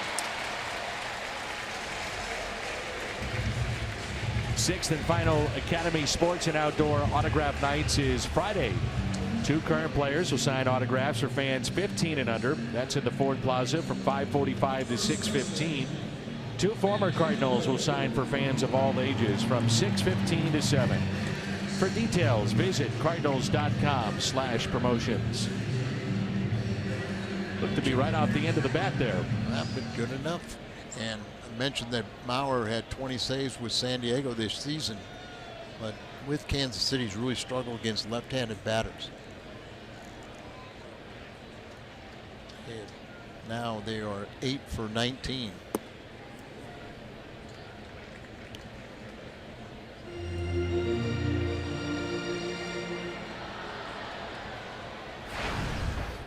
Five for our score, bottom of the 6th.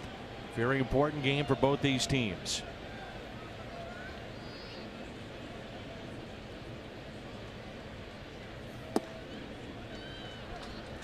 One ball, 1 strike. Carpenter walked back in the first. RBI single to right in the second, and grounded out to first. You know, in this 4-game series, away and home series for each club, it was important games for both clubs.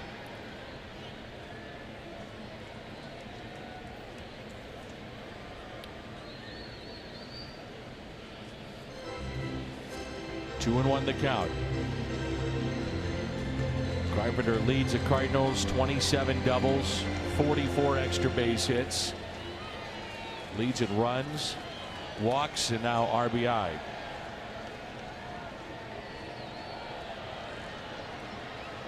Much of that being done from the leadoff position.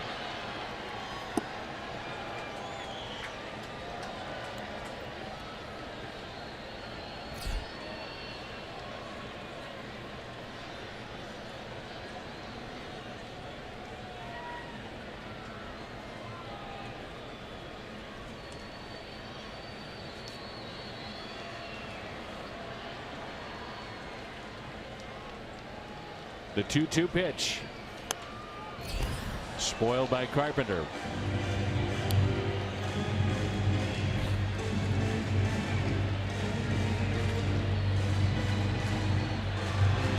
Carpenter can spoil off a lot of good pitches with 2 strikes. And if you're patient enough and keep that bat alive enough, you're going to get a pitch you can drive. You don't always do it, but the more pitches you see, the more likelihood you're going to get something you can handle. In the dirt, 3-2. Cardinals have been aggressive against Cam Gallagher. Be interesting to see if they want to start the runner with Carpenter at the plate. Garcia, your runner at first base. This will be the 25th pitch that Matt Carpenter has seen in this game tonight.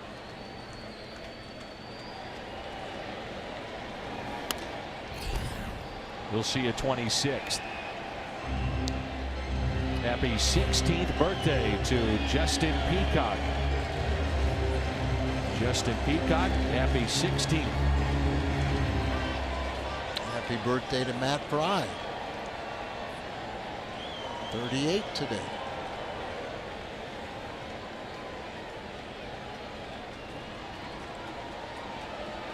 It's a young 38. Gallagher threw out 37% of base stealers this year at AAA. Very respectable. But 0 for 2 tonight. Notice his numbers at AA. You know, he really illustrated he was a good defensive catcher. Utera, who was their backup and will be the Carpenter, foul. Utera should be probably the primary catcher, but he is 1 for 18 throwing out base runners, Danny. So Cardinals should run against either one of them. And we've noted a lot that success on steals, a lot of that has to do with the pitcher. You know, how quick he is to the plate, how much he helps his catcher out.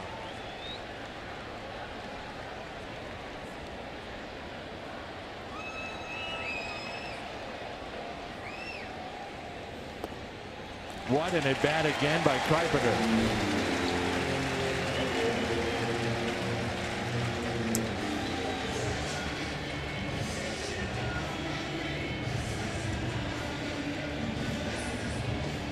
Ned Yost will go with another right-hander.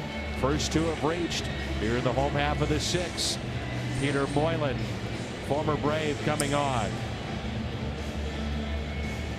Chevy called to the pen. He's already homered tonight. Jose Martinez coming up.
He's on the right. That includes a home run with Merrifield.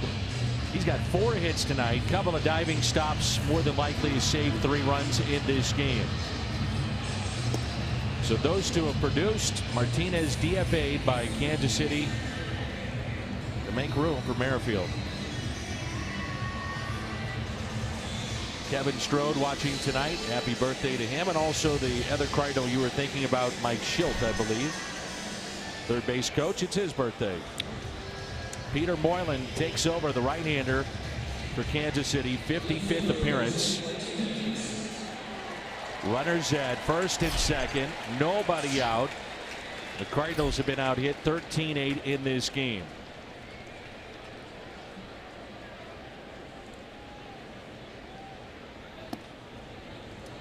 There's strike 1.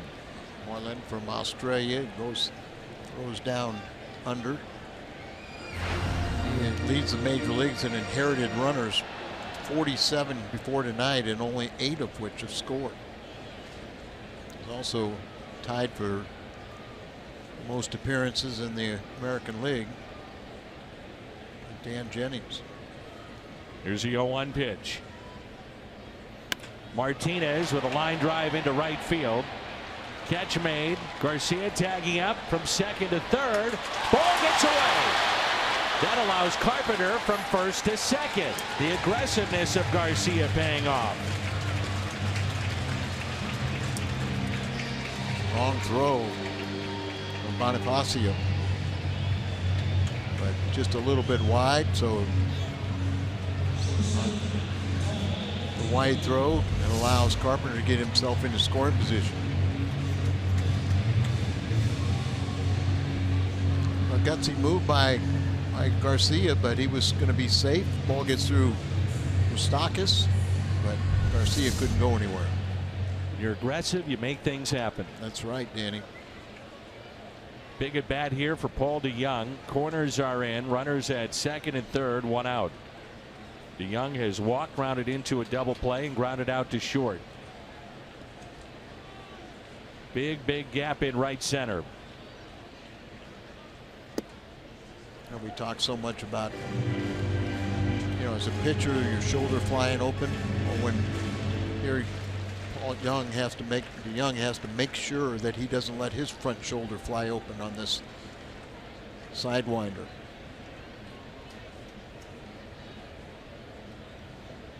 Here's the 0-1. 0-2. Nobody getting loose in the Kansas City pen. Potentially you'd have a left-handed batter, Fowler, facing a sidewinder. And usually, you know, when you have a lefty hitting against a guy that drops down like Moylan does, they get a real good look and they have a lot of success. Tough on the righties. The 0-2. Got him. Big strikeout.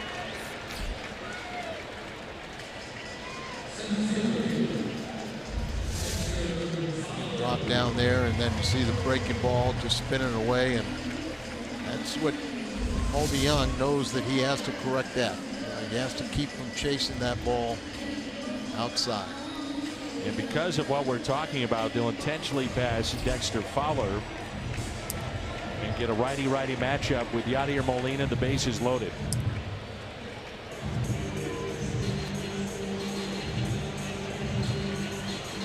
You take a chance, you put another base runner on, but Ned Yost likes the opportunities here. Right-hander against right-handed batter. Molina, bases loaded. 2 outs here at the bottom of the 6th. Just back up our numbers, Danny.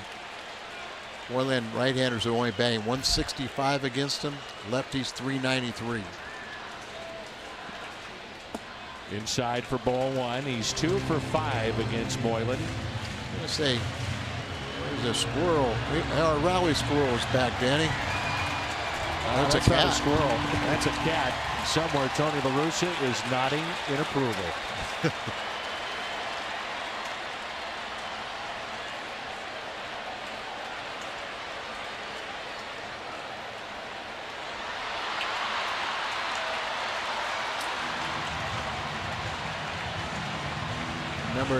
Remember the grounds crew coming out there to hopefully pick up the cat. Remember that incident in Seattle where the guy got the cat and then it bit him or scratched him, and he's. That may happen here too.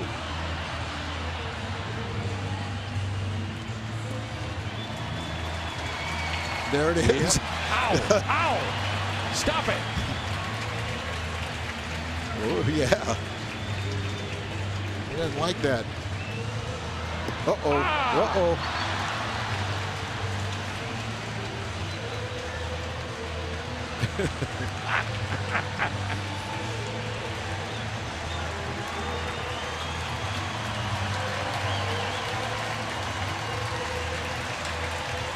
We're running right outside the stadium.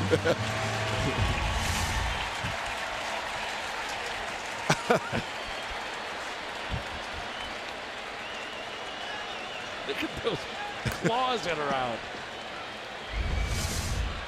Yeah. A nice little kitty. Here's a 1-0 pitch to Yadier Molina. Molina, deep left, grand slam!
slam for Yadier Molina, an 8-5 St. Louis lead.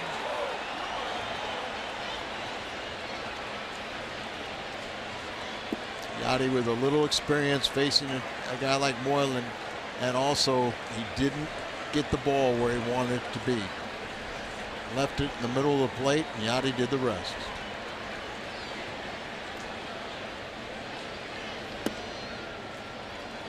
That's his 4th home run since the road trip and this first game here of this brief 5-game homestand.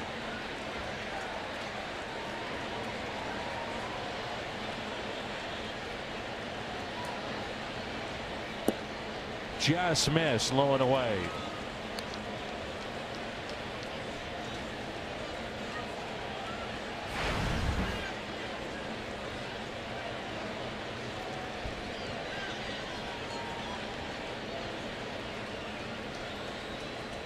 The 2-2 pitch. And a strikeout. The rally cat made his way on the field at center. The next pitch, grand slam. 8-5 St. Louis.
Louis with the lead over Kansas City. It was a walk to Fowler, the intentional pass to load him up for Yadier Molina, and he hits a grand slam, the 5th time he's done that in his career. Our Budweiser What's on Tap Lance Lynn goes tomorrow. Will come your way. Note the start time early, 5:30, 6:15 with the first pitch right here on Fox Sports Midwest. What a moment. Yadier Molina, the grand slam.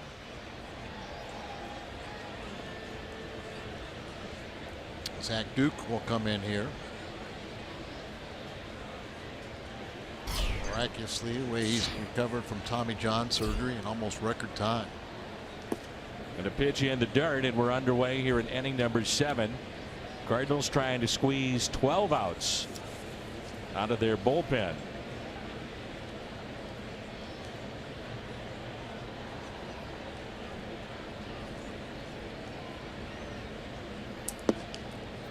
Right now, Jim Hayes has a very warm spot in his heart for that little kitty.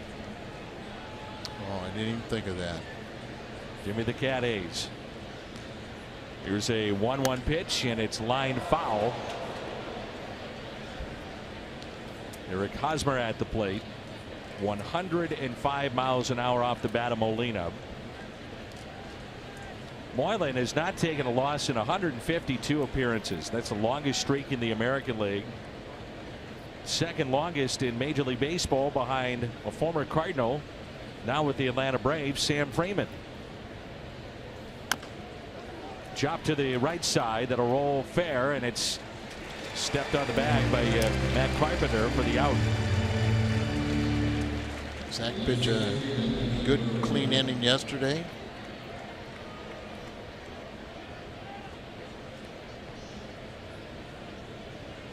once he got back on the active roster, Mike Matheny started using him like he did last season, right after he was acquired at the trade deadline from the White Sox. Pitching a lot. Well, in all honesty, if he couldn't, then he shouldn't be here, right? Well, that was one of the things he said. I have to prove that I can pitch back-to-back days, but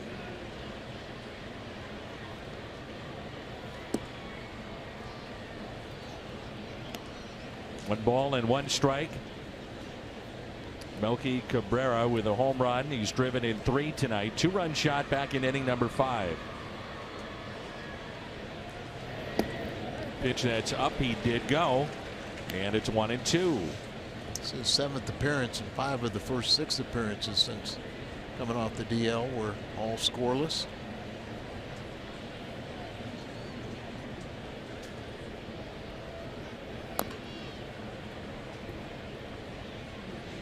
Reinvented himself early in his career, was a starter, had some success but not a great deal, and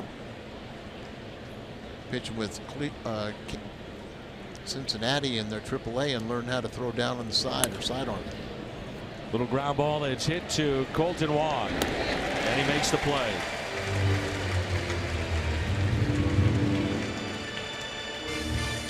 Fox Sports Midwest invites you to tee off with the Blues for the Kids Foundation on Monday, September 11th.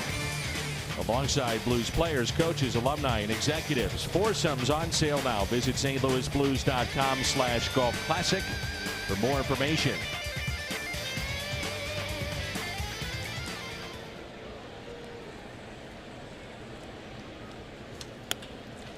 Hit out to right, should be caught, and it is. Zach Duke, a scoreless top of the 7th. Having some fun here at the ballpark tonight. It's now 8-5.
Honda dealers this inning will donate $1,000 to the Make-A-Wish Foundation of Missouri.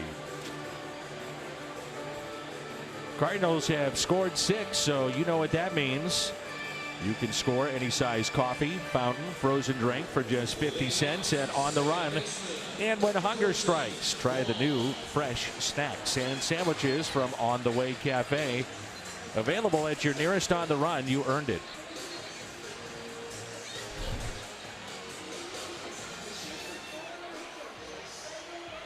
This is Buchter. I think the cat that you were referring to is many years ago, probably 20, 25 years ago, is at the old Kingdom. Kingdom.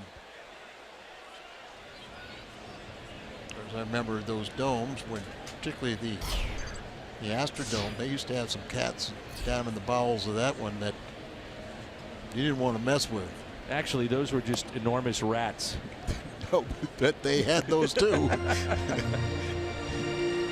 That's why they had all those cats there, but they got big because the rats were big. Buchner is now, we've seen all three of the pitchers that they've acquired from San Diego at the trade deadline. Colton Wong at the plate, no balls and 2 strikes. Walked and scored in the second, walked in the third, and struck out in the 5th. He's 2 for 3 with a home run against this lefty. That home run the other night, game 1 of the series. Spoils the pitch as it's hit out of play. And by now, everybody, for the most part, knows the story of the rally squirrel. Skip Schumacher at the plate. Rally squirrel came out postseason play, ran right in front of him, stopped play. It was a rallying cry, if you will, of that Cardinals team of 2011, and who knows? Right now, Jostens is trying to figure out how to put a cat on the side of a ring. That's right. The squirrel made the ring. And of course, it'd probably be a little easier to find the squirrel or find the cat than the squirrel, because that squirrel is pretty small. Yeah. On the ring. On the ring. Here's a 1-2. Unique gesture. I thought it was great. I think it is too. Inside the ring too, had happy flight, which was Rafael Furcal. The mantra, happy flight. Cardinals would win on a getaway day. The 2-2 pitch to Colton Wong. Bill DeWitt, the Cardinals president, he put in a lot of time just sketching designs of the various rings, and in 06 you could see the fireworks, the arch, that ring. 3-2 pitch. And a fly ball lifted near the line and left. Cabrera over, and it's out of play. Thankfully, he's all right. We think. They got those low walls.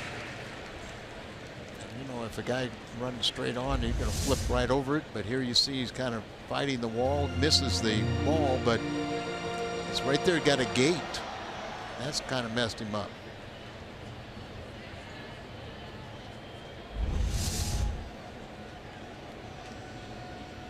Says he's okay. That would have been a heck of a play.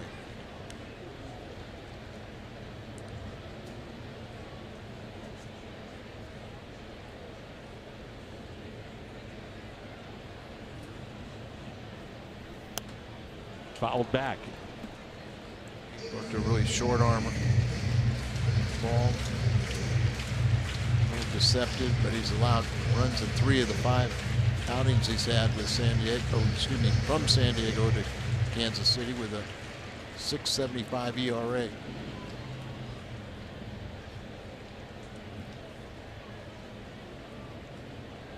The 3-2 pitch to Colton Wong. Fouled back again. He's getting a lot of fastballs.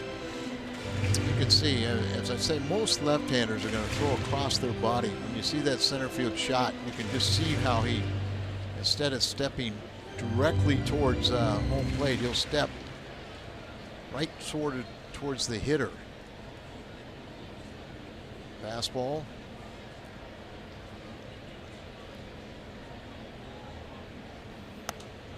So you can see it's easy for a pitcher to get to his arm side. But in order to be really effective, you got to pitch to both sides, and the glove side is the tougher one, especially for a left-hander that throws across his body.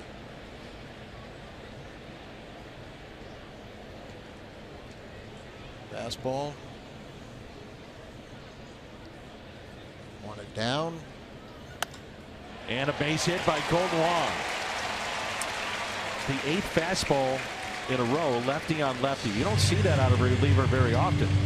Well, used to see it more often, but you know, he really, the ones were up and in, and then we finally got a ball down, and then, you know, not far enough away, and Colton does a nice job to take it to the opposite field. But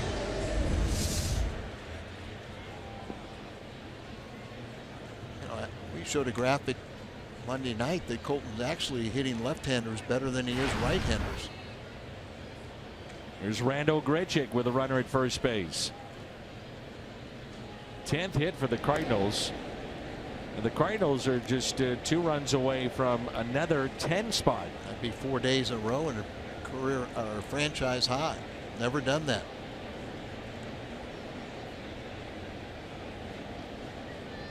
The first to Grichuk. And now Wong is picked off. Head down, racing to second, and out. Picked off.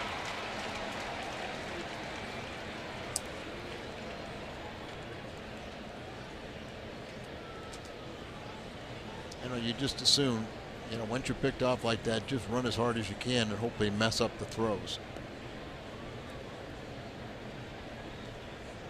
Watch Willie Wilson with the Royals do that, and he beat the throws. He was so quick.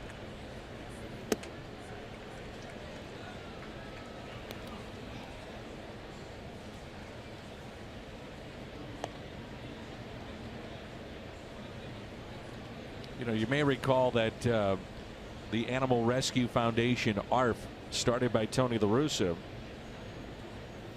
was when a cat made its way on the field. Right. And we've had Tony on the air tonight. Correlation, huh? Just saying.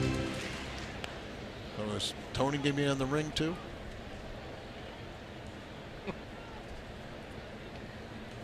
Remember, he had his bobblehead had a little kitten, right? A little kitten on it, and sunglasses. Yes.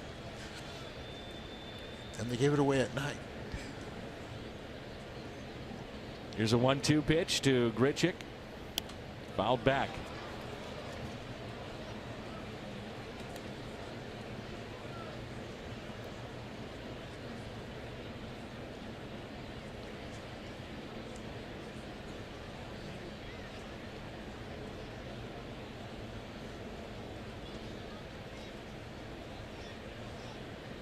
Luke Voigt at the on-deck circle. He'll pinch hit.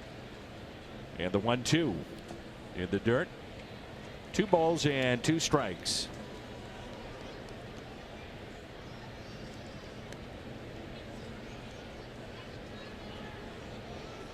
Moylan's last 2 home runs allowed, by the way, have been grand slams. Molina tonight, and Rasmus back on the 10th of May. Inside to Randall. That's the only 2 grand slams he's allowed in his career.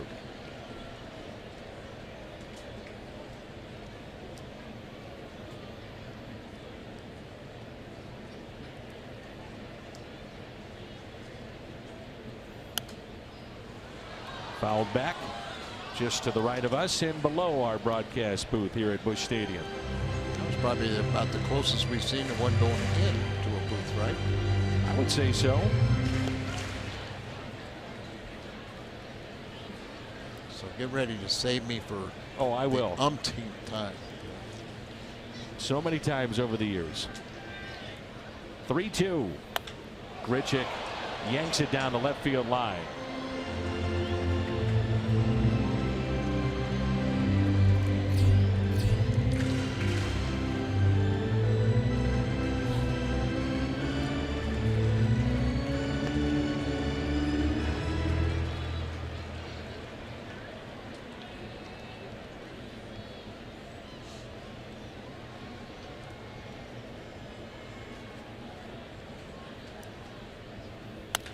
And a grounder that's hit to short. Grichuk retired. 10 runs, 3 straight games. Looking at the Cardinals, and they've done it before, but never, ever 4 straight. A long history of this franchise. 26 World Championship, the first one for the Cardinals. They scored 43 runs in those 3 games. Luke Voigt. Voigt is 5 for 12 as a pinch hitter. He's never faced this lefty. He's actually been a little bit better, very small sample size against right-handed pitching. Just 4 for 23 against the lefties. A Ball inside and low. I guess you could say the Cardinals have clawed their way back in this game. I get it. I know it's awful, but just bear with me.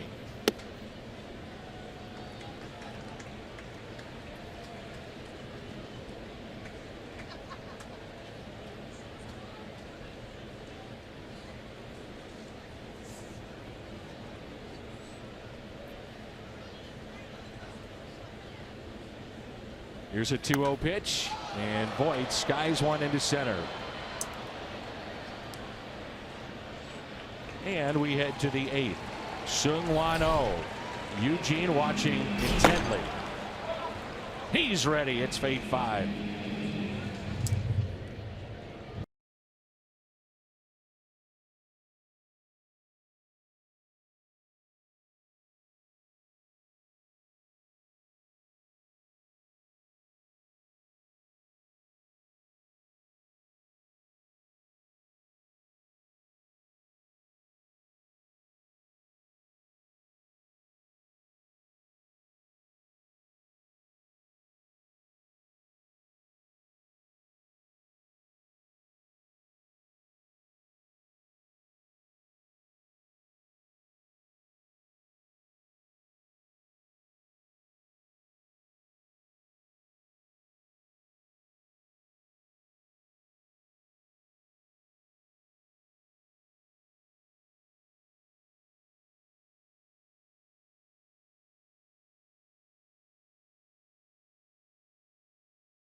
Seung-Hwan Oh has been very good after being moved to maybe a little relief role in the 6th or the 7th, and now pitching here in the 8th. And since that time, outstanding.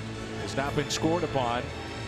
Sets up potentially Oh, and then Rosenthal. We'll see. 8-5 our score with the Cardinals on top. And it just seems like his stuff is so much better right now. You know, a little more sharpness to his command of his fastball, the sharper break to his slider, which he was just pinpoint last year. So whatever happened, he's pitching very well. Bonifacio looks at a ball low. We're underway here in the 8th.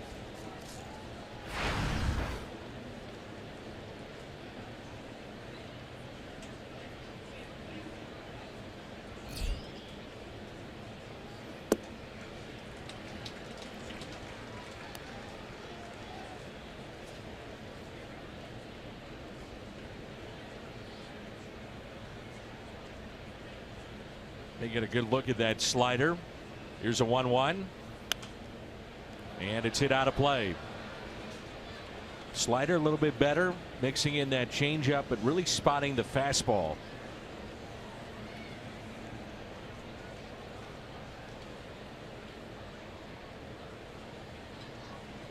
Still got to work on, when he faces lefties, but should see all right-handers right now.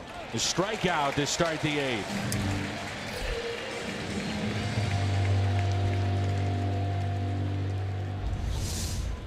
Plaza Tire Service, Fox Tracks. There's that slider. Yeah, and you can see how he hides the ball well. He's very deceptive, and that ball jumps on you a little quicker than you might think, quicker than what the velocity shows.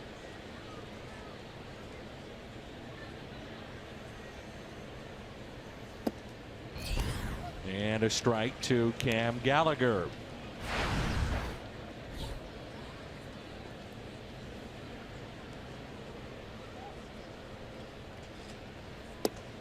make it 0-2.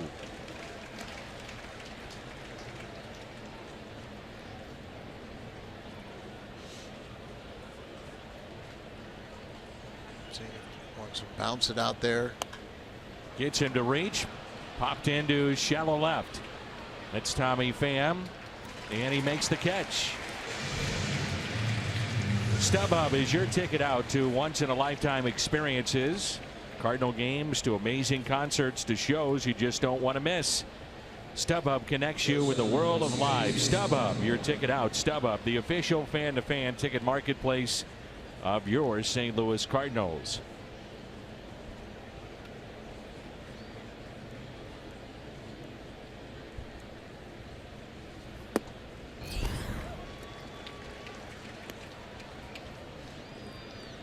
Bumping strikes, that also helps.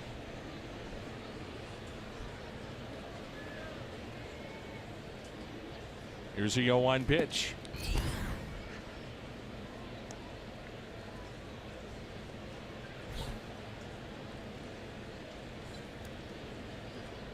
Nine pitches, 7 strikes. Just missed. Alcides Escobar at the plate. 2 balls and 1 strike.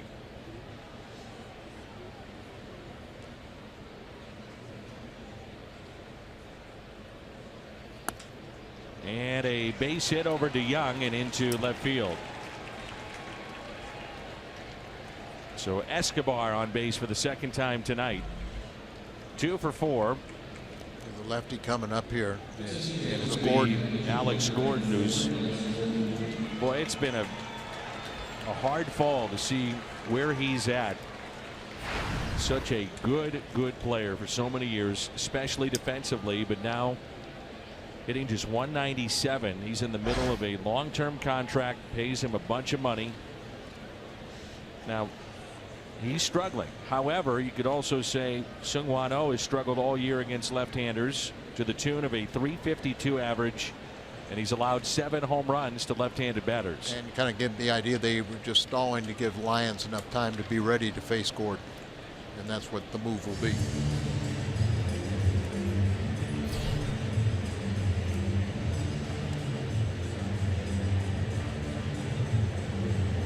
So Tyler Lyons will come on. Pitch to Gordon. Chevy called to the pen.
And baseball is brought to you by Bud Light, famous among friends, and by Ford, the official cars and trucks of the St. Louis Cardinals.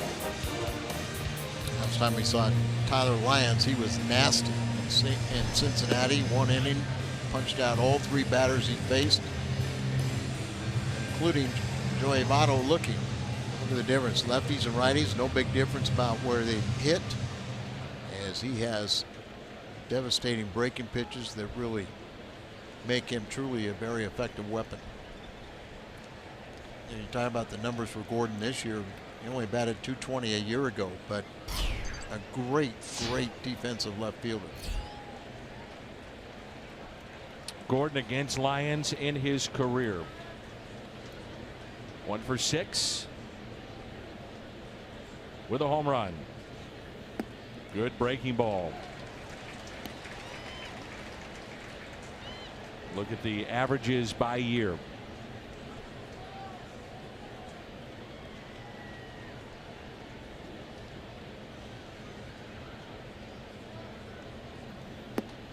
Little bit high.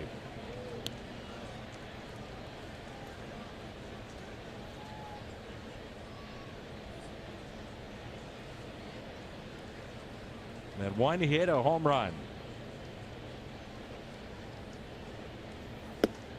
Just missed. 2 balls and 1 strike.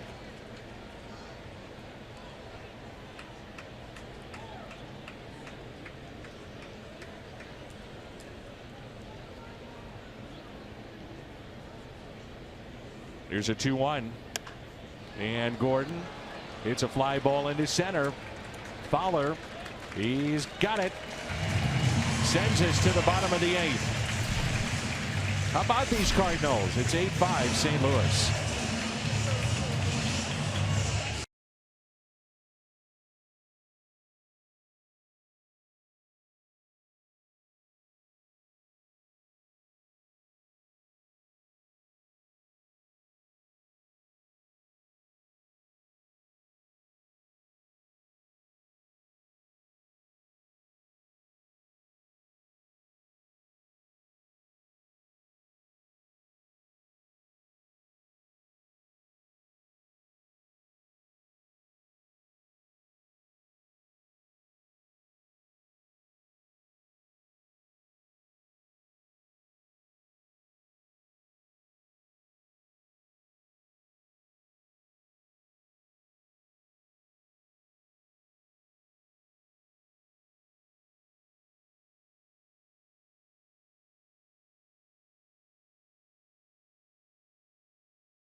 Flashback 2011, the Rally Squirrel.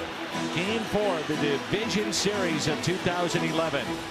Tonight, Yachty says, hold on, there's a cat on the field. He went out to visit with Mr. Kane. Next pitch, grand slam. The Nissan drive of the game. You never know. You never know. He might get the chance to talk to another cat after the game. Jim Hayes will be all over it. Kelvin Herrera. He's their closer. Hasn't pitched since last Thursday versus Seattle when he picked up his 24th save. He's got 24 saves and 27 opportunities. 2.77 ERA in save situations, but 6.35 when he comes in non-save situations like this. So you got to get some work to stay ready. 8-5 our score. Top of the lineup for the Cardinals. Pitch at 97 to Matt Carpenter, who's closing in on 30 pitches seen in this game.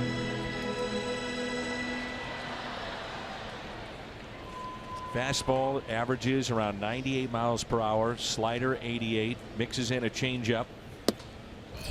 Fastball there at 98. Doesn't throw that changeup all that often to the righties. Primarily just sinker slider.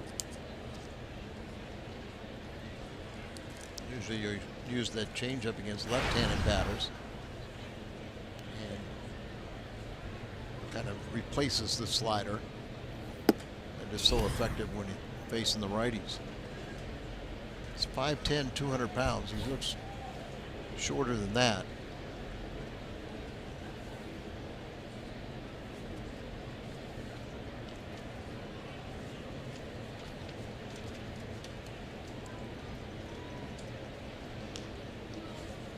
Ned Yost rolling the dice, putting Fowler on with an intentional walk.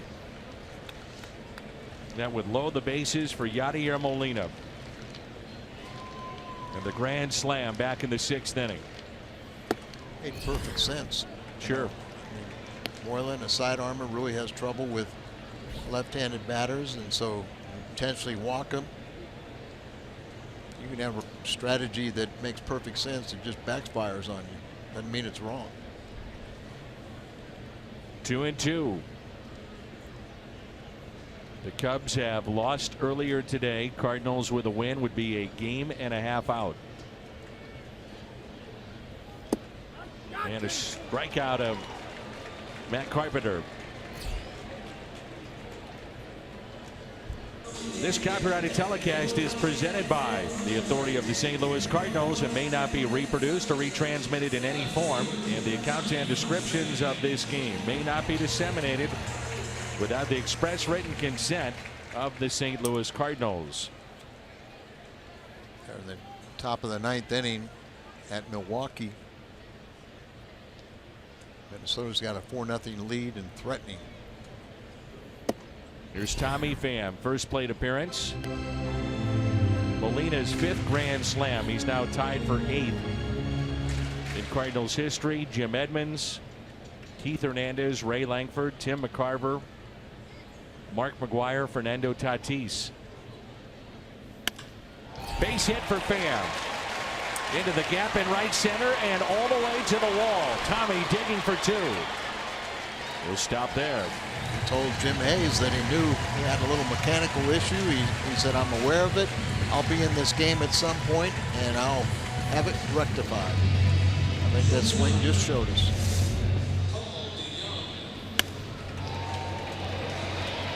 Always running hard all the time, thinking 2 in this case. At one point he was even thinking 3, but did the right thing pulling up at second. 1-out double. Here's DeYoung. 5-game hitting streak on the line. Walked back in the 4th, struck out, rounded into a double play. Thought Escobar made a real nice play on him second time up. Shortstop threw him out at first. The pitch in the dirt for ball 1. Trevor Rosenthal is standing on the mound right now in the Cardinals bullpen.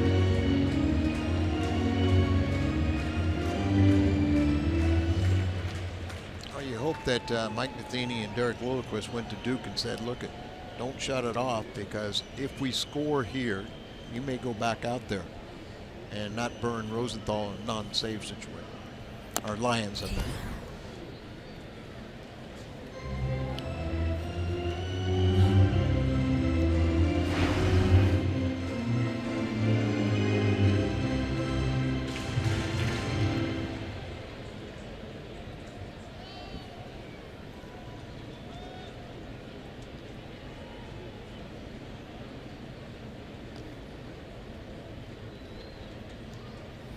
DeYoung swing and a miss. 2 strikes.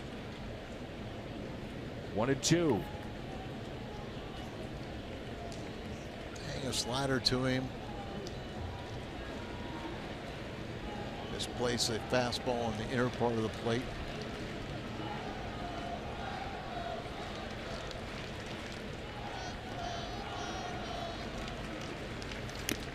Fouled back.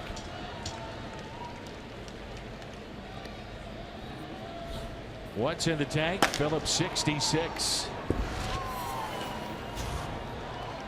3 days of rest. So even if it's a non-save situation. May want to get him a little tune-up, keep him sharp.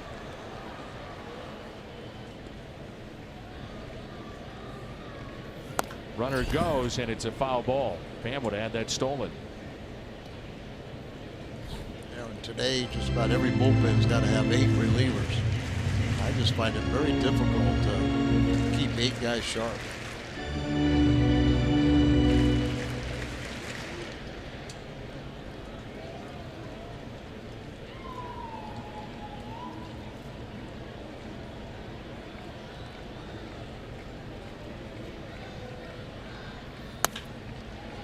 Diving stop. Moustakas looks back the runner Pham and makes the play.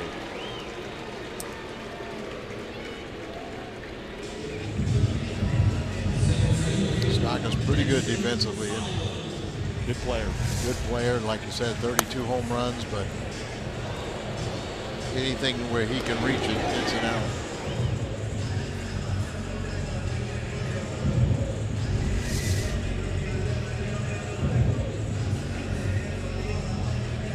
Also can take in an inordinate amount of seats, which should add to that free agency year coming up for him. And I know you're always on the bird watch, but there's an area where on that third base area they'd probably find some seats, huh?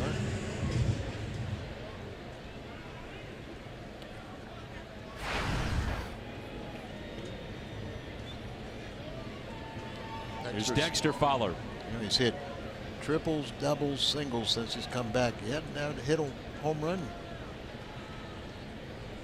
13 of his 14 from this side of the plate.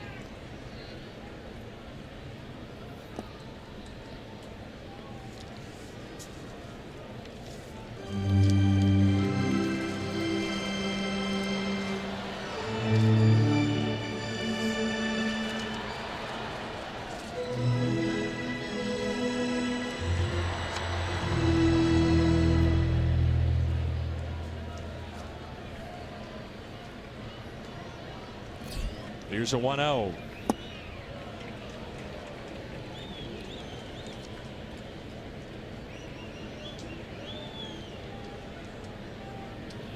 See how they play him pretty much to pull in the infield, but then the outfield they expect to hit to the opposite field. Look at all the room down the right field line.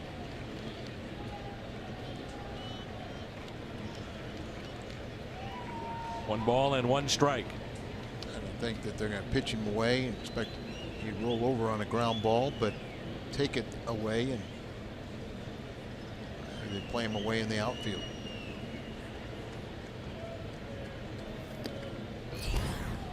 And he did get a piece of it. So 2 strikes on Dexter Fowler. Cardinals trying to add some insurance, up by 3. If they hold on, that's 5 wins in a row. A game and a half back of Chicago. Where it has allowed 8 home runs in 43 innings. Just one in his last 18 2/3. Strikeout of Fowler. 8-5 our score. Now we head to the 9th. Trevor Rosenthal coming on when we come back.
That's great news. Now I want to know how the cat is. And I'm not talking about Jim Hayes. I know he's always solid. We'll see him on the post-game show. Looking forward to all the highlights, stats, and news around Major League Baseball on the post-game show. This young man's had a big night at the plate. And Trevor Rosenthal is our Chevy call to the pen.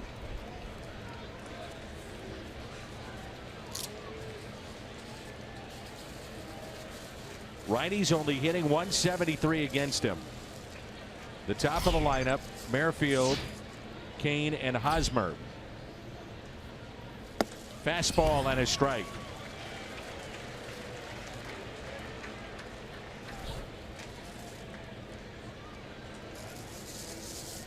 People around the Royals just call him a winner. And it's 0-2. A game-winning hit for the College World Series. Well, Rosenthal, after being inserted back into this closer's role, had a hiccup or two, but now he has been, for the most part, locked in. Dan, it's because he's throwing strikes. 0-2 pitch, and he struck him out. The pitch looked to be a slider that he got away with. He's been throwing that pitch a little bit more here recently. See those numbers bear it out. Early in the season, just 10%. Now he's more than doubled that. Just got the explosive fastball. He just has electric stuff. But it's when he's ahead in the count, it's lights out. And a strike to Lorenzo Cain.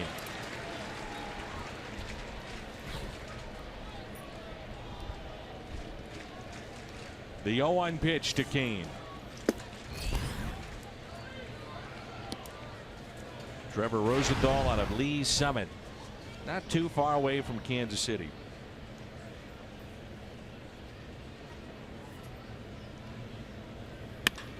Liner and a base hit into right field. Cain is aboard. His third hit of the game. Right now he's the hottest hitter in that Kansas City lineup.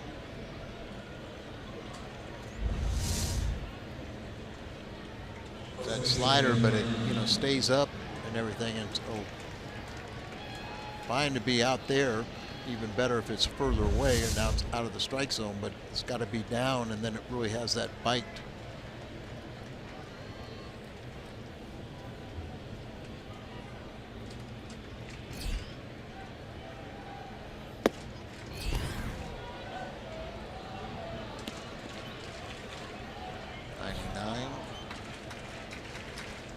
If you're wondering, we are told that the Humane Society came to the ballpark, not being serious, and picked up the cat. So that's great news.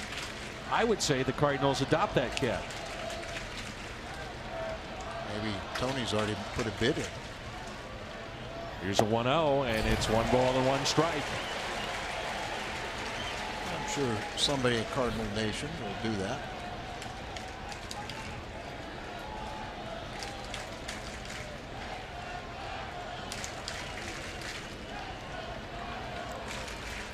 And as Scotty mentioned, young man that picked up the cat, he's okay too. Here's a 1-1 pitch. Blew it by him in 98.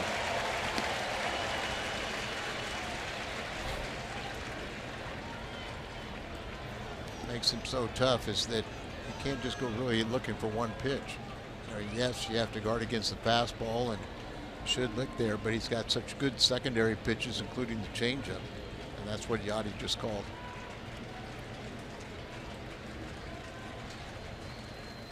Got him. Strikeout number 2.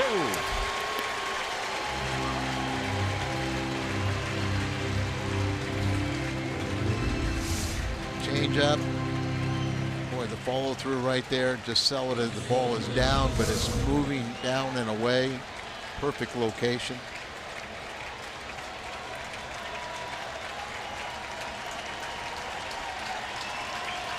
Molina or Budweiser, player of the game.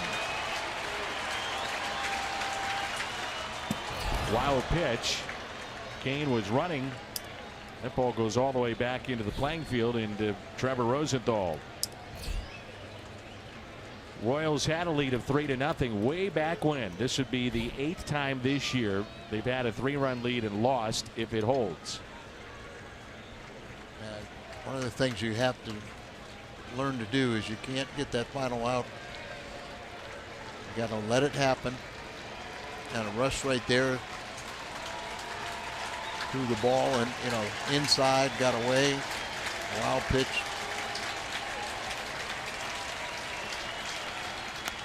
(1-0) hit out of play. 1 ball, 1 strike. Sounds so simple, but a lot of times the best advice that Gotti or a pitching coach can come out is just like stop and take a deep breath. Don't forget to breathe. The Cardinals trying to make it 5 wins in a row. The 1-1 pitch. Fouled back. Rosenthal a strike away from a win in this game and striking out the side. A pretty good rip at that fastball. Let's see if he don't go to the changeup.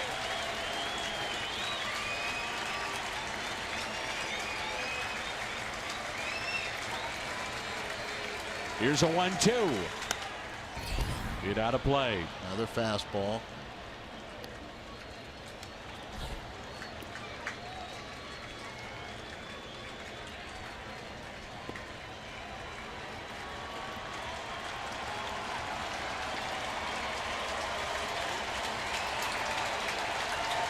Always love to end a game with a strikeout. The 1-2 pitch. 2-2. You've got Moustakas on deck. One of the top home run hitters in the game here in 2017. He would represent the tying run. Yeah, you're just trying to overthrow that fastball a little bit.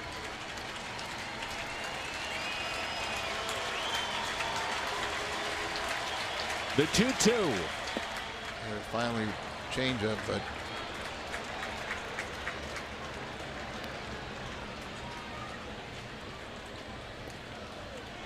(3-2) change up.